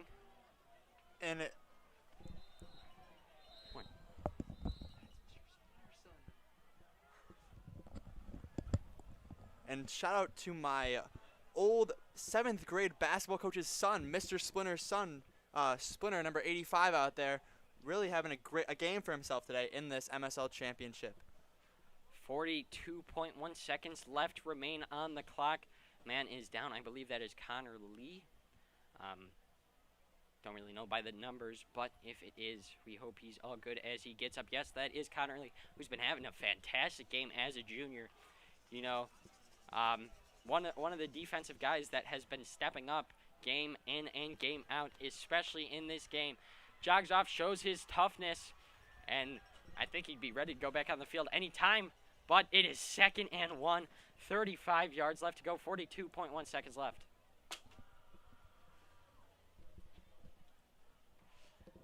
What do you think the Prospect Knights decide to do here? If I'm the Knights here, I think I'm going to run what's been working. And those little dump-off passes where Zardzin can get into space have been working for this team. But if I'm the Broncos defense, I'm putting someone on Zardzin at all times, making sure he does not have an easy play on the ball. Broncos making a ton of noise. 2nd and short. Mueller and company talking over, seeing what they like. Refs also reviewing something, as I believe they keep the clock running. 47 seconds left. They added some time on the clock. Jet sweep in motion. Play action. Muller's looking deep. He's testing Nick Bourdonnais. Incomplete. Great coverage. The junior, Nick Bourdonnais. That boy Mueller should have known better testing Nick Bourdonnais like that. That kid is a dog. He's been locked down here in the final stages of this 4th quarter, stepping up. These juniors all over on this defense have been stepping up. 52-45. Still, Knights looking to score. 3rd and 1. Hand off to Zardzin, what they like to do, as he takes it out of bounds. A smart play there. Just get the first down so you don't have to worry about getting an incomplete pass. That's a good pass, but the crowd was loud, and that took the air out of them. But it's at the 31-yard line, and I think if this drive, I don't think there's enough time left, even if Prospect scores. Well, they still got 2 timeouts left, the Knights do. No, I'm saying for the Broncos offense. My apologies. Forgot to clarify. But I think this drive will determine the final score. Crowd making some noise, and it is deafening. Mueller takes a shotgun snap. He's testing again. Nick Bourdonnais, it's picked! It is picked! It is picked! Ladies and gentlemen, Broncos get the interception. What a play.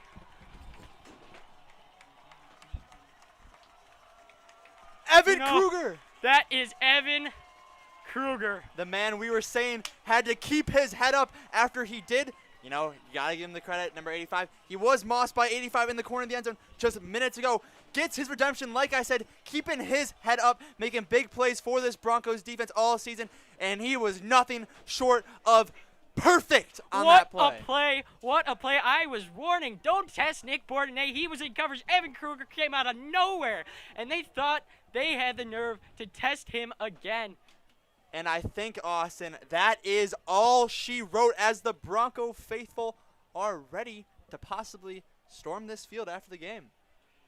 You know, some miscommunications with the refs. We don't know what's going on with the ball placement.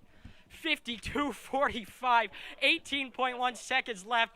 What a play. Just this Broncos defense stepping up, scoring, getting picks. And, Chris, I see you're putting your mask on ready to run onto this field. I think I'll stay up in the booth. You know, I got to support my Bronco faithful here tonight. This game has been electrifying all game long. I just want to jump around like a little girl on Christmas, man. This has been amazing. Is down. MSL champions. Time runs out. The MSL champs, the Barrington Broncos, defeat the Prospect Knights 52-45 in one of the best games in Barrington High School history. Boy, just through all the hardships this team has had to face, thinking they might not have a season, to winning the MSL championship. It's truly a story. You know, this Bronco faithful, they were a huge X factor in this game, but the players also stepped up. Oh my Lord, ladies and gentlemen, what a game as the Broncos come here ready to celebrate. They are MSL champs, ladies and gentlemen. Chris is already gone. I'm still here. My name's Austin Molinaro. He was Chris Galeko. Shout out to Parker Henry, Sahil Mitchell, and Andy Tifo for pulling it together, and my man Jake Feitner as the Broncos celebrate. It is something beautiful, ladies and gentlemen.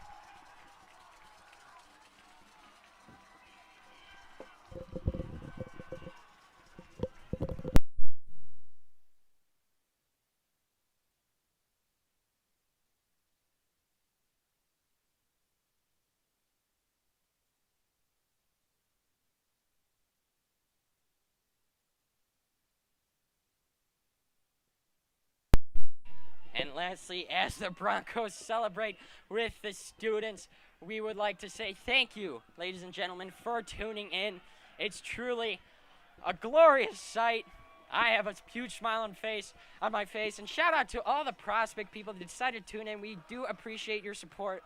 You know, despite you not being entertained by some of our commentary, we really appreciate it. And the Broncos sing it away, saying goodbye to Prospect as Prospect put up an enormous fight.